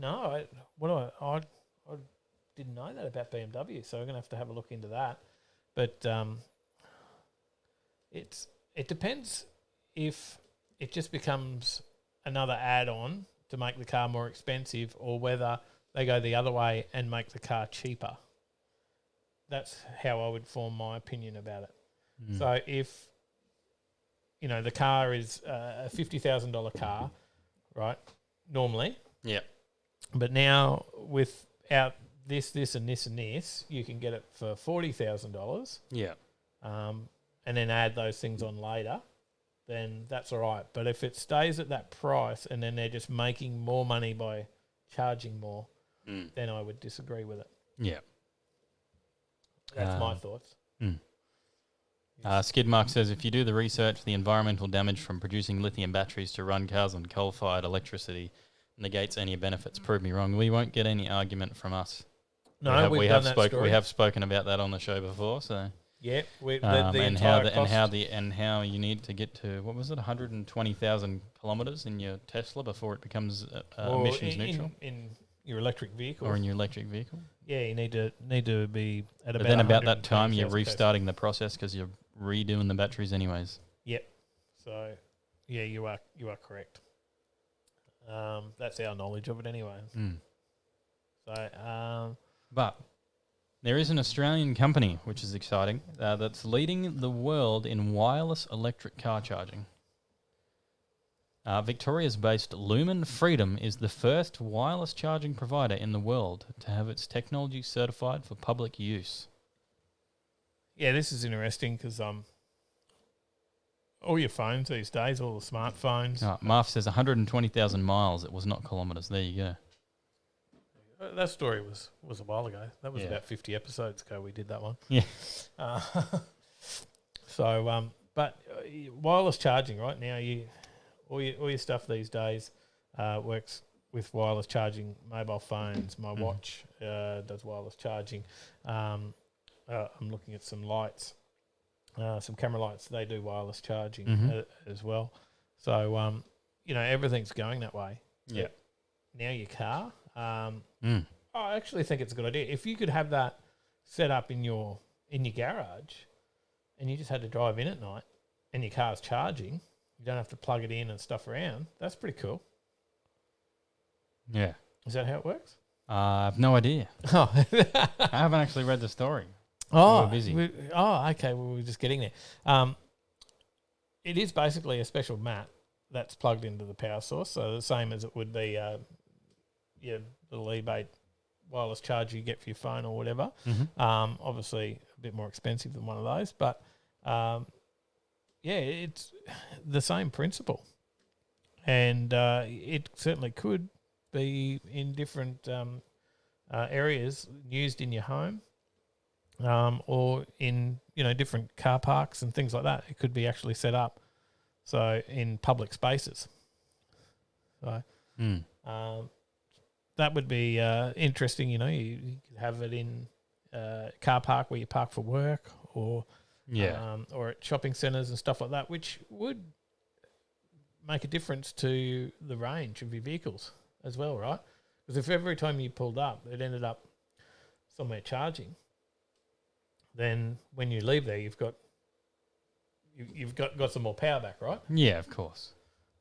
It's probably a little bit slower though through the wireless charging, right? It's not going to be anything like a fast charge. It's going to be your overnight charge, I would say. So, I wonder how far that technology could go to the point of could it be, installed at some point in the future? I don't know how far, but is it something that could be installed into the road network?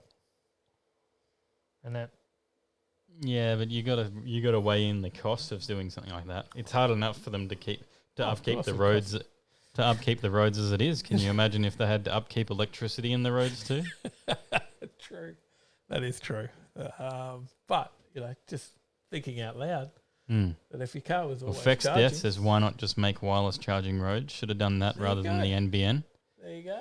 Well, the but NBN you'll only get the NBN was a major stuff up anyways because they underestimated how much it would cost, and then they did it wrong in the first place and had to go back and redo it all. So. Maybe we'll only get wireless charging to the node. To the curb. Yeah, so your car will charge, but it'll be not as quick as it could charge. Yeah. And still slower than what you're using it. And you'll be disappointed because there's plenty of other countries around the world with much better charging. Is that how it works? Yeah. But yeah, see, Fex is on the same page as me. Go wireless roads, mate. Wireless roads. You got the sneezes, mate. Bless you. You like the fact that you can just mute that. Yeah, it's handy. You don't have to give a headphone warning. Well, Lumen's 11 kilowatt system is currently capable of charging a 60 kilowatt battery in around 5 hours. Eventually, the wireless technology will be available for 50 kilowatt rapid charging outlets and even capable of wireless vehicle-to-grid power exchange. So there you go. So what we talked about recently about how your Tesla can feed back into the grid when you plug it in at night. Right. Additionally, static charging where you park your car on a stationary pad to charge will soon be joined by semi-dynamic and dynamic charging, which will see vehicles charged as they move along taxi routes or freeways. There you go.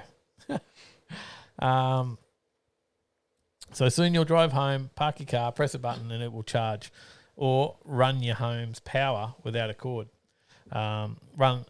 Once we get wider spread of this charging, it will take away range anxiety, which is what I was saying there before. If you're consistently getting some charge as you go around, it'll make a difference. They call it snack charging. Topping up while you're stopped at traffic lights or parked at the supermarket. There you go. Unfortunately, though, for Lumen, their home country of Australia is behind the curve when it comes to the adoption of wireless electric car charging. Sounds like the NBN again. Yep. It's an interesting concept, and I'm sure it's they're going to make a lot of money out of it, right? Yeah. Hey, they'll be up there with it. So, you got some comments? Scrolling up. Paulie says, I maintain that we should set up our roads like Dodgem cars and just have an electrified chicken wire above all of our roads. I like it. James Bayless says, now that would make driving more fun. That's good. Scrolling down, catching up with the comments. Good evening. How we going? Welcome. Hey, buddy. Better late than never. It certainly is. Things are all changing here. Got to get on board. Trevor Smith says sound went bad after the follow popped up for about 10 seconds. There we go. We'll have to work it out. The desktop audio must be the problem. There you go. We can work on that. We'll see how it goes with Discord shortly. Skid Mark says, I will never put an electric motor in my HQ. I can't blame you. No, that would be sacrilege. I think they have their place. Electric vehicles. My thought. Chris Allen says inductive charging is not very efficient. A lot more losses than what it gets to the battery. There you go. So the other thing that goes hand in hand with a weekly electric car story is a Hyundai story. Yep. The venue is to get a manual gearbox without a clutch pedal in India. Yes. So Hyundai is now producing clutchless manual gearboxes. Mm-hmm. I think is the big point of this story, right? It's called an IMT, the Intelligent Manual Transmission, a manual gearbox but without a clutch pedal. It isn't clutchless per se, as the clutch for this new transmission type will have an automatic actuator. So how does it differ from the automated manual transmission? While the AMT and IMT work similarly in principle, the IMT leaves the gear changes to the driver through a conventional H pattern shifting. Both, however, are expected to have the same rough shifts that are dreaded in the cars equipped with AMT. Moreover, you don't need to lift your foot off the accelerator when changing gears in IMT, but doing so will make the shift much smoother. Probably the most important part of Hyundai's IMT is the intention sensor that comes with the gear lever. The system detects the driver's intention to shift, which then sends signals to a transmission control unit. The TCU will then engage a hydraulic actuator and disengage the clutch plate as the driver shifts gears. I have a question. Does this then stop anyone who likes to rest their hand on a gear shifter? Is that the intention to shift? Are they working it out by pressure on the gear shifter, or like some sort of sensor around it that senses that the hand is nearby? As if you rested on it, is your clutch just there and you're just on limiter all the time? Maybe. You should never rest your hand on the shifter. Anyway, you shouldn't. But if you want to be Dominic Toretto, you've got to. So true. I don't know. I just think a manual car needs to have a clutch. Mm-hmm. That's my thought. Well, it's about quiz time, is that right? We are. We are up to that part of the show. So you got to get the guys into Discord. I got to get the score book.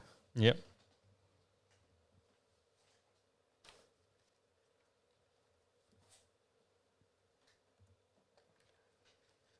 I got to remember I am attached by headphones before trying to disappear too far away there. All right, you organising? Paulie's in the chat. G'day, Paulie. How are we going? Red Hot, how you going, fellas? Very well, very well. All right, hopefully we've got good audio for Discord. Yeah, he's just coming through nice and clear now. I'm very impressed with the new setup, fellas. You're looking good, looking sharp, looking professional. Yeah, mate. Well, I think it was a little while ago you told us we needed to work on our microphone game, remember?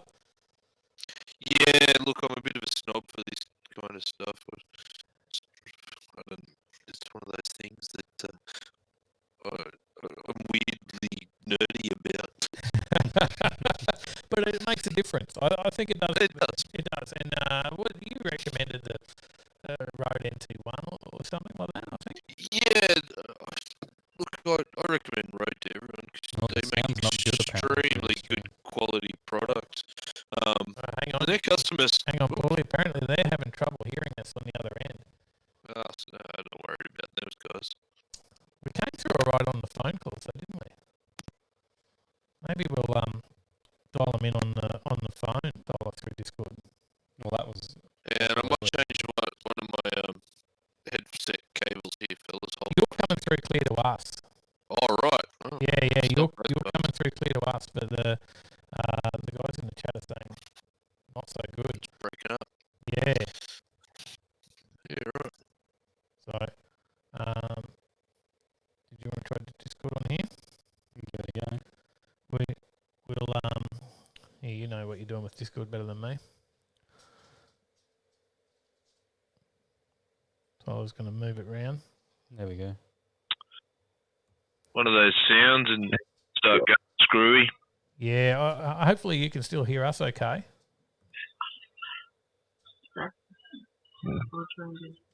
I can't hear anyone. No, Hello? you I can't. don't know if they can hear us. We're not here, so Math doesn't know. We're not here. Marv, can you hear us, Marv? I can hear you, Dave. You can hear me? What about me when I talk? Now you. What about me? No, I can't hear you. It isn't fair. No, I can't hear you. Sorry. What? Now we just need Now to I've know had from my everyone in the chat whether it's working. Well, they said it's better. So. I think Yeah, it comes good after a minute. No, it's just because I'm here. I fixed it up. That's why. Yeah, he bought his Telstra internet with him. That's why it's better now. Yeah, better than your Dodo one. The Dodo, mate. Internet guys. Now it's going to be interesting. Tyler's got to watch for the who dials in first. Yeah, but the problem is their the phone volume's screen actually down. turns off super early. What's happened to your sound quality? It's gone to shite now. Mine.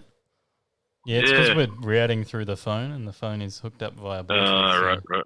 Yeah, we jumped off the computer and went through the phone. Need to get some NBN at your place, Dave. Yeah, we actually got the NBN. Oh, it's working good then. Not this house. My NBN's down. Yeah, it has a tendency to do that. I think. I've moved into a new place. I'm missing fibre to the premises. So I'm here to tell you, this fibre to the node business is crap. Welcome to my world. I was like that almost 2 years ago when I moved into this joint. Ugh, junk. Yeah, it is. Well, prepare for torture. We are heading into the game show, so I've got this. Wait, what? Yeah, I didn't hear a goddamn word he said then. Hey, Murph, let's just take over the show and we'll just run it now. Okay, welcome to Overtaking Lane, starring Paulie and Marv. How is everyone tonight? Yes, we're good. Beautiful. I can just independently turn you guys down now, so... Damn it. It's okay. We can always have Discord. The crowd. Yeah, we hijacked Discord a long time ago, to be fair. That's right. We own that place. Yeah. It's the we've got most of the news stories out of there this week too for you, Marv. We I certainly think did. every single one was from me this week. And you still got it under 2 hours. Jesus Christ. It's going to be another 10 stories on top this week. It takes me a while just to go We through. need to get a 4-hour show happening, Matt. 3 hours was a little too easy, I reckon. Yeah, I know. I'm going to have to really punish them and then do it on a week that we've got the wheel being spun so we can really switch it out. I mean, Hoff donations, you name it. Get some hookers and coke in there too. Well, don't forget we're podcasting now, so you think they'll actually listen to a podcast? I mean, Coca-Cola, you guys. Come on. We've got to keep this. No, I wasn't talking about that. I was okay with that bit. I just meant the 3 hours.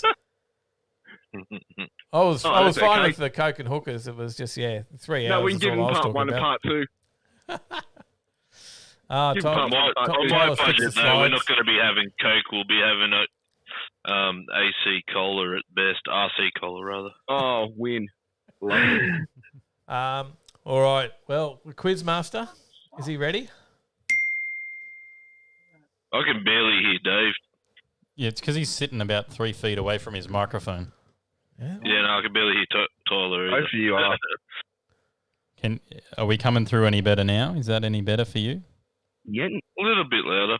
Could be a lot louder. Yeah, it's the problem with going through the phone. I had this problem when calling Dad earlier. Then he took away the cord that we plugged it in with. It's when you have to hit page up, page up, page up. Random toe. Yeah, we'll plug the cord back in and see if that makes any difference for you.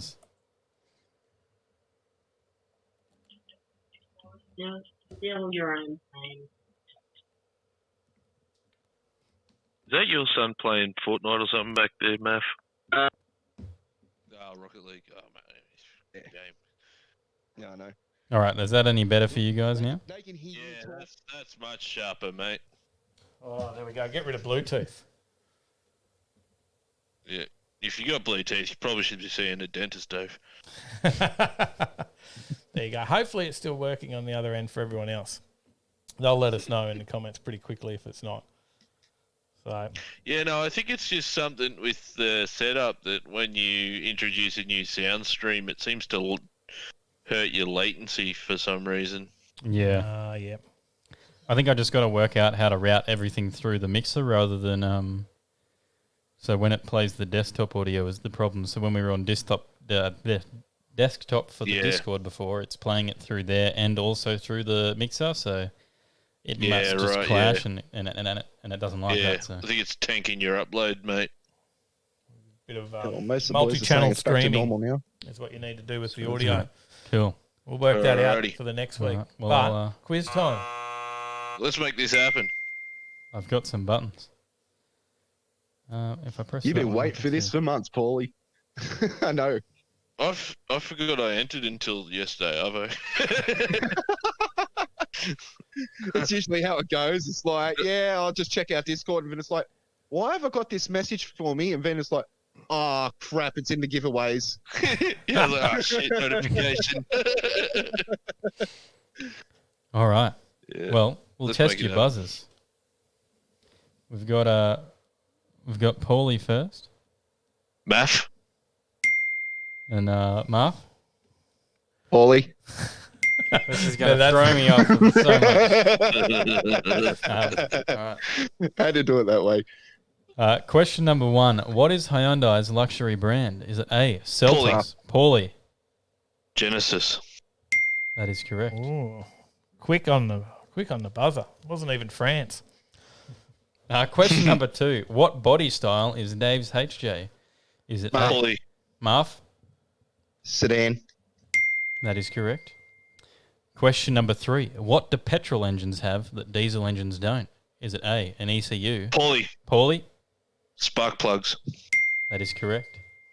Didn't even hear that properly. Damn. I just assumed he said diesel. I didn't even hear it. Question number 4. What does the acronym GVM mean? Is it A, Paulie. Paulie? Gross vehicle mass.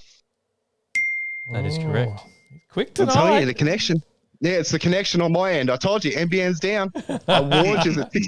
No, that's Yeah, why. look at he's trotting out the excuses already. No. Don't worry, you'll come through and back in the video questions. Ask Tyler. It's all right. I got I this was one. already saying it. I got a sound effect for you. No, it should be the smallest violin. Yeah, but trust my end and fail today. Question number 5. What is the term for when the top of the wheels lean in towards the car? Muff. Paulie. Marv?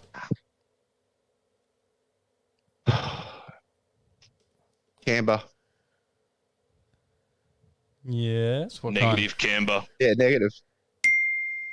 Thank you. I'll have that point. No, but it's just. Why did you say what it was? It was camber. It doesn't. You didn't say which You one. got half a question. No, lean you in said toward what the car. leans I've given into the car. I've given the point to It's called Marv. camber. Anyway, no, hit it properly. Fuck. Question number 6. How many owners has Dad 67 had? Paulie. Paulie? 2.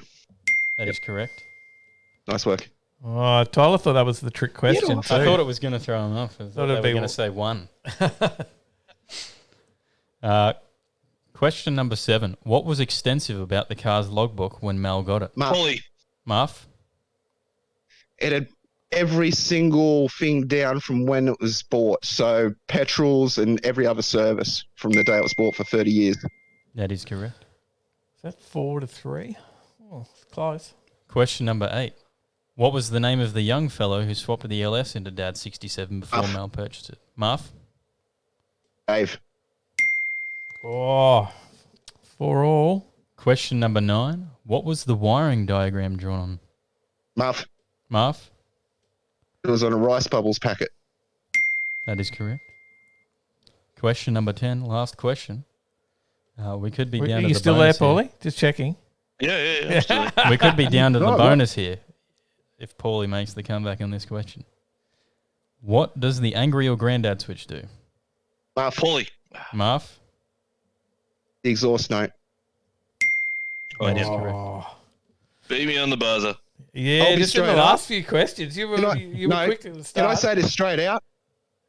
I literally had to mute myself for 5 seconds and scream at Christian to get the F off the PlayStation so I could get my connection back. That's why it fixed back up. But I was like, I can't hear it. And then I'm seeing him still playing his Rocket League and put myself on mute. Get the F off it! Yeah, okay, next question.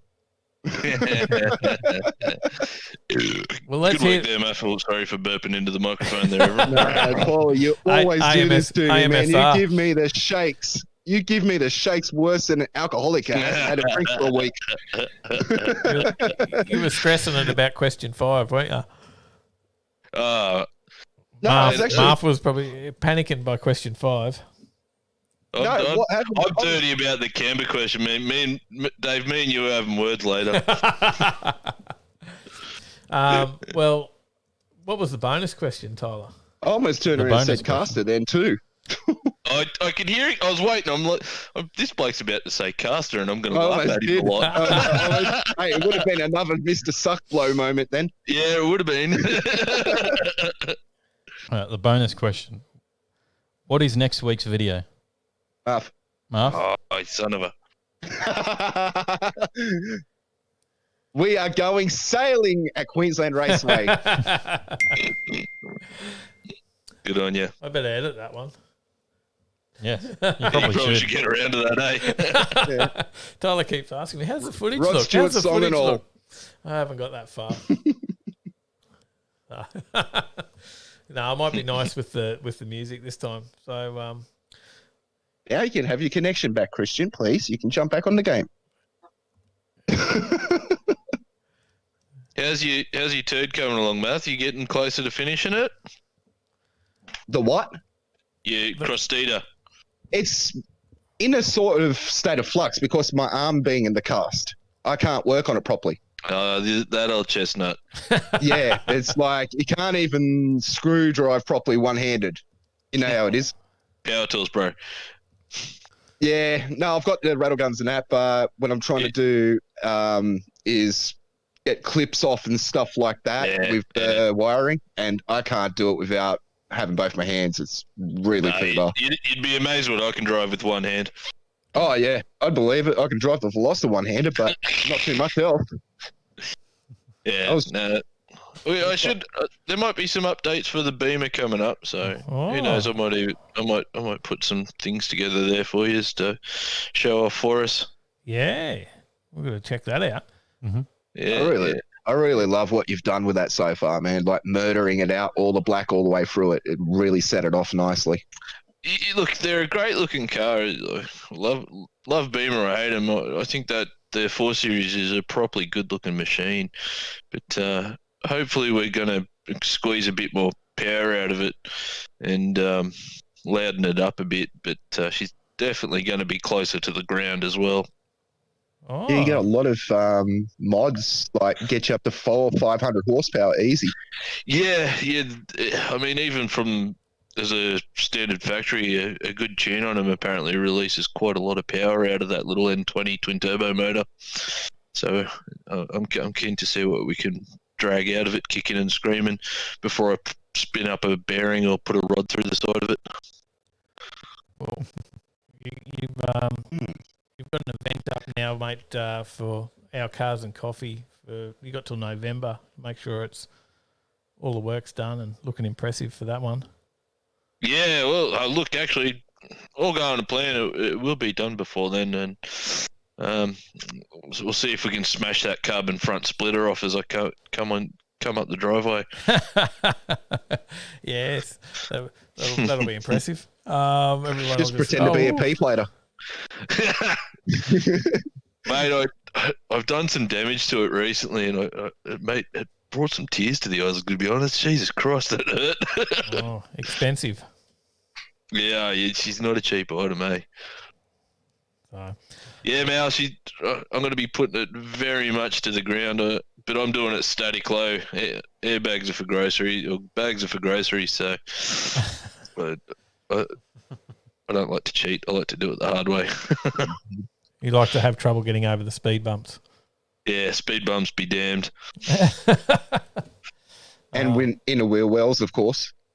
Oh, mate, if you cut them out, you don't have to worry about that. Exactly.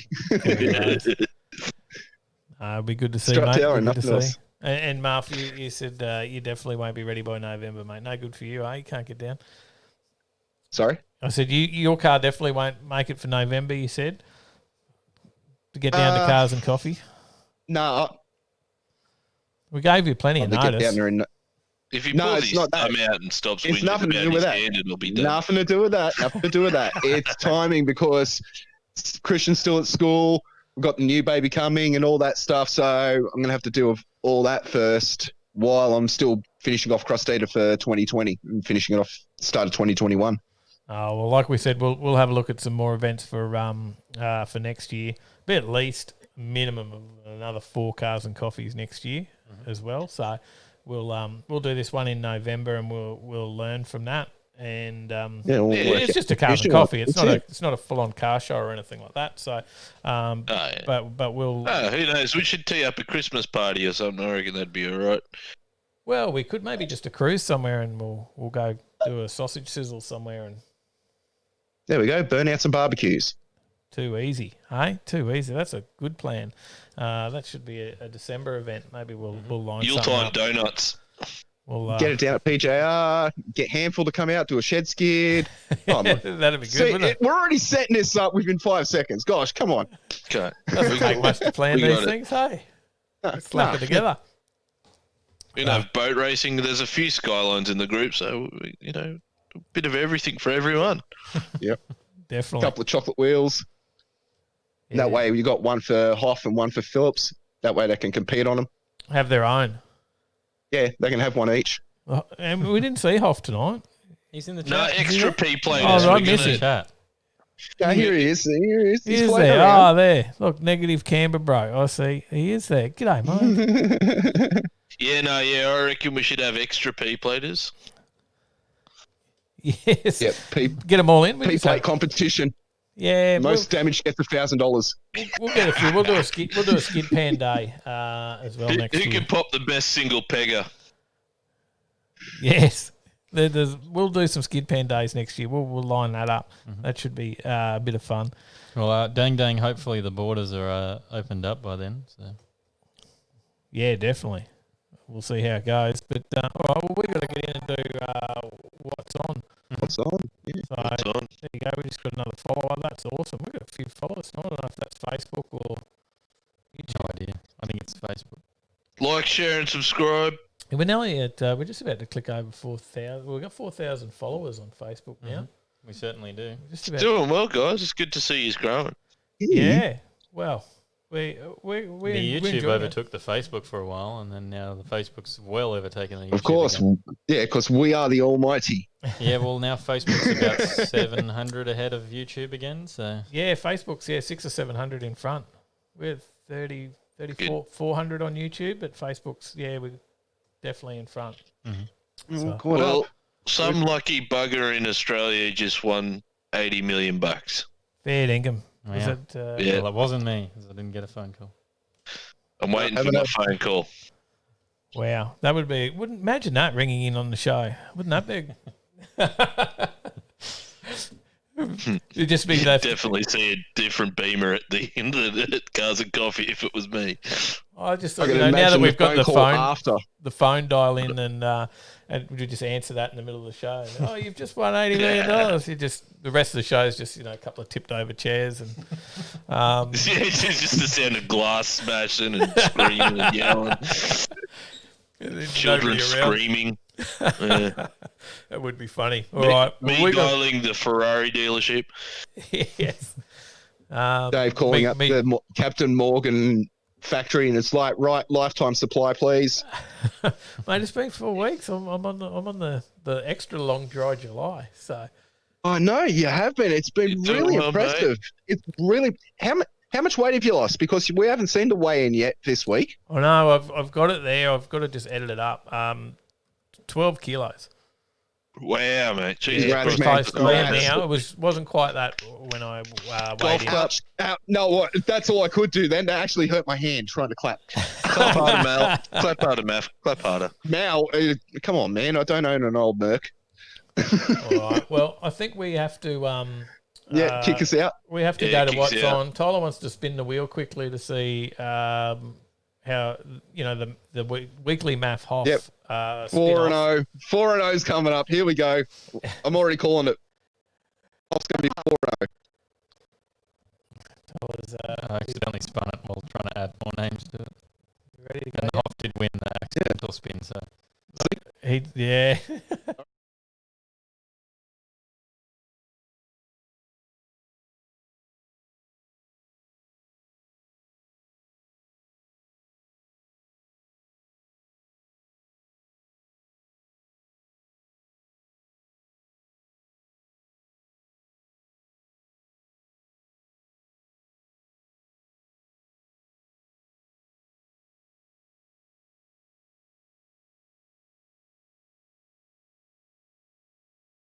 The quiz. Paulie started off really strong tonight. I thought he had it early there. I did, but the camera's on the wrong angle. I went to switch to the other angle there, but you're not even in the shot. That's good. Yeah, that's your special camera angle. You could have done that for the quiz master. I could have. So, but yeah, if you want to get on the quiz, jump in Discord, and there's all the options on there for how to. Get into the draw to be on the quiz show to take on Marv next week. So what's on is the next thing that we need to go to tackle. And yes, no audio. I turned the audio off there because the audio has been playing around with everything whenever it comes up. So the wheel audio. Yeah, I turned the wheel audio off so that it didn't play around with it. Fair enough. Bad cue. G'day, fellas. Can't believe I've only joined 2 hours in. Only just noticed. Bugger. No worries. Well, it does get uploaded onto YouTube straight after we're finished. And podcast. If you haven't heard me mention it 12 times already tonight. Well, he's only just gotten here, so he hasn't heard me mention it 12 times. Oh, Dave's on about that again. It's now podcast. It'll be on Spotify tomorrow or at some stage tonight. And everywhere else. That is correct. It will be. Everywhere else you get your... podcast bits and pieces. So everyone's pretty happy about that. They are. So let's talk about what's on. I've changed the slide. We've got the picture up on the wall. Yep. And we've got a few things starting back up, right? So back to Brunswick hot rod run tomorrow, 10 a.m. till 3 p.m. If you've got Friday off, then this might be the one for you. Yeah. If you want to get the hot rod out and go for a run to Brunswick Heads, then it's all happening. Yeah, if you are a Queensland resident, don't forget that you need a border pass so you can come back into Queensland. Yes. You need to get the new one. Friday the 10th is the poker run. Saturday the 11th is the memorial run for John Holty Holt. The barefoot bowls and live entertainment. And Sunday the 12th is a show and shine. So that doesn't matter if you can't get there tomorrow. It is on all weekend. Events. You'll be able to find this one on our website, overtakinglane.com.au/events. There you go. So that's Friday, Saturday, and Sunday. 3 different events in that one alone. What else we got on Lost Friday? Lost Onterius at Old Petrie Town. Yep. 5 p.m. till 9 p.m. There you go. Now that's just a bit of a meet on up there, I believe. Yep. Come and the hang Custom Car Club. There you go. Well worth going and checking out. Saturday, we've got a few things on. we've got the BMAD, a blanket appeal for the homeless. at Yeah, Joe's so Diner. BMAD, the BMAD bikers. Oh, BMAD. There you go. That makes sense instead of BMAD. Yeah, BMAD bikers. They do a blanket appeal run and for the homeless, and that's meeting at Joe's Diner. And then Joe's Also at Joe's Diner is Coffee Crunch and Chrome. Yeah, now that's part of that working together. Now they've already got piles of blankets. People have already been up to Joe's donating blankets and stuff for the homeless already. Yep. Which is really good to see. And definitely a great spot if you want to get up there and check out Joe's Diner. It will be a big meet. It certainly will. So well worth checking out if you're on that side of town and looking for something up that way. I think Soldy from Finance My Ride will be up there hanging out. I believe so. So go and say good day to him. He was in the chat earlier on live there before, and then we're not going up there though. Unfortunately, we won't make that one. No, we'll be at PJR for the end of lockdown Dino Day because that has been coming for a while. We've been waiting for this one. It's been coming for a few goes now. Yeah. Unfortunately, they've had bad weather, then COVID, and different things have put this one off. But we will definitely be there. So we'll be set up there. I know I did have the HJ entered, but then I pulled all the interior out. Yeah. So the HJ won't be there, but we'll have the Skyline there. We'll have the Ute up there. And we'll be up there as well filming and checking out all the action. There's heaps of cool cars coming along, and there's some awesome stuff on the dyno as well. See you later, Dang Dang. Thanks for tuning in. There's food vans. And Fex Death says anything in South Coast New South Wales. I'm not sure. No, I don't have anything in our list. And Rat Fink says anything in St. Augustine, Florida, besides COVID. Not sure. No, that didn't come up in any of my. Possibly us in 2022. Yeah. Yes. 2022. That's our trip over there. RF. But yeah, if you're on the Gold Coast or want to go for a cruise to the Gold Coast, then you need to come down to PJR, and that's in Ayrton Drive, so near Harbour Town. And come and say good day. We'll be there 10 o'clock. That kicks off. And if you want to put your car in the dyno, there may be still some spots available. Yeah. Just contact them. Yeah, just contact them or give us a message and we'll pass it on, or contact PJR and see what they've got. It's $50 and you can do a dyno run, do a power run, get your numbers, and also you get High Octane Motorsport and Photography will be there as well, doing photographs. So you'll get professional photographs and taken by those guys as well. So well worth the $50. Or bring your car down and just hang out. Yeah. There is a Mackay meet and greet on for if you wanted to join up to the 2 Envious Car Club. If you're up north. Yeah, up on... Go and check that out at Harvey Norman, corner of Heath Road and Bruce Highway in Mackay. There you go. Only a couple of hours away for you, Marv. And it's at 4:30 p.m. till 10 p.m. The Hoff's off. See you later. Thanks for tuning in. See you, Hoff.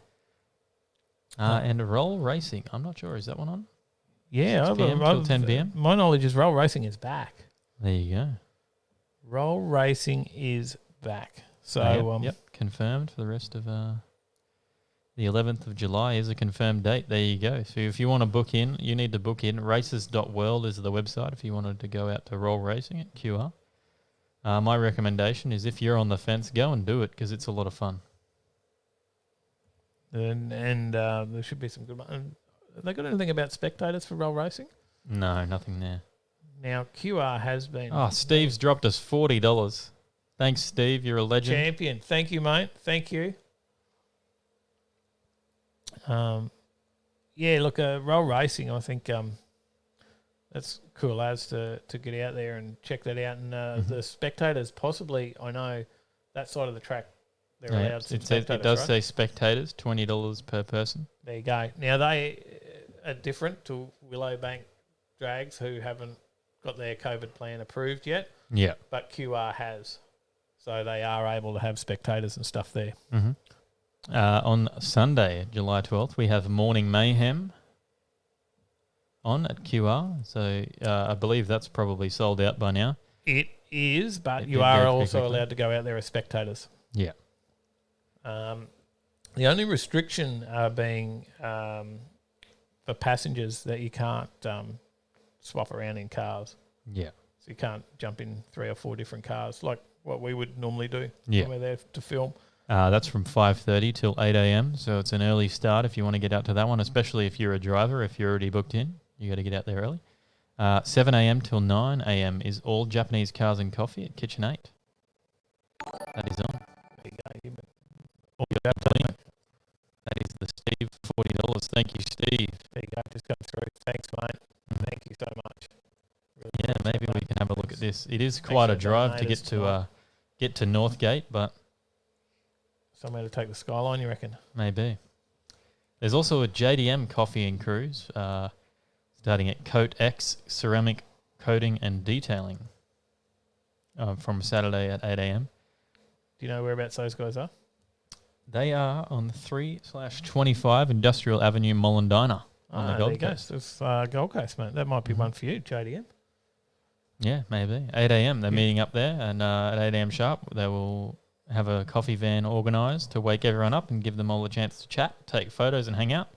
9:45, they'll be leaving and heading down to the Spit. There you go. You got a couple of choices to go to there. Mhm. Or we've also got cars, bikes, and coffee at Colleges by the River. Yep. So that's at Ipswich Way. And that's at is it 8:30 a.m. till 10:30 a.m. That's for anyone over on that southwestern or western side, western corridor, or wanting to go for a cruise. Get out there, check that one out. Bit more towards the northern side or east north is Waterloo Bay Hotel. You've also got Brisbane's Car Bike. That's the one. And Car Show by the Bay. Yeah, by the At bay. the Waterloo Bay Hotel. That one's on at 10 o'clock, so everything's early morning. Sunday. And Sunday, the July... mid-morning or early morning. And then there's a club run on as well. For the Falcon GT Enthusiast Club from 11 a.m. starting at EM at Tilly Park in Rathdowney. There you go. So we haven't got much outside of somewhat local area of what we know what's on. But if you do know of events that are happening in other states, feel free to send them through to us on Facebook. Yep, or email them through at info@overtakinglane.com.au so that we can put them up on our website and share them out there for everyone, and we can mention them on the show as well as we get around to them. So if you're having an event or know someone that is, then please share those details through. Rat Fink says, I'll ride my bike over. Yes. Matty Crick says, do you know MVDBR? I have heard of it. I think it's a bike channel, right? Is that the one the boys from the Skid Factory have hooked up with a couple of times, I think? Oh, yeah. I believe. Yeah, it looks like. Yep, I think from looking from here, that looks like the thumbnails, yeah. Centrelink AU, saw my dad, Bad Q, watching you fellas, decided I'd subscribe to you. Awesome stuff. Well, thank you. Thanks, mate. Welcome, Appreciate it. Welcome aboard. to the Overtakers. So, not only have we got the live show, we've got obviously the podcast, which is a replay of the live show. We've got the Tuesday night videos as well. Get on those. See how Tyler goes on the track in the next one for next week with his first track day in the Skyline. But that's it for the What's On. So another segment done and Michael Maven in the chat, Grinding Gears. Check him out. Yeah, definitely. Bike build going on over there. Weekly videos happening on there for all you bike fans. So it'll be interesting to see how that turns out. So we've got close now to the end of the show, mate. Well, this is the end, right? So we're at that point because we've done What's On, we've done the quiz, we've done the news. Yep. We've had a dial in, we've had phone calls tonight. We have. We've been going for a couple of hours. So we've come to the end. Yep. We've had lots of fun. We've got all the new sound gear. You've been enjoying that? I have. And now we've got to see if you can work it out to get it back to, play us out with a few tunes. Yeah, I can. And I've got it worked out. You got it worked out. You're all sorted. I'm waiting. I'm ready. Well, I just want to say thank you to everyone for joining us again this week. Thank you to everyone supporting the show. Yep, thanks. Big special thanks to Steve, Brad and Beck. Yep. Superformance.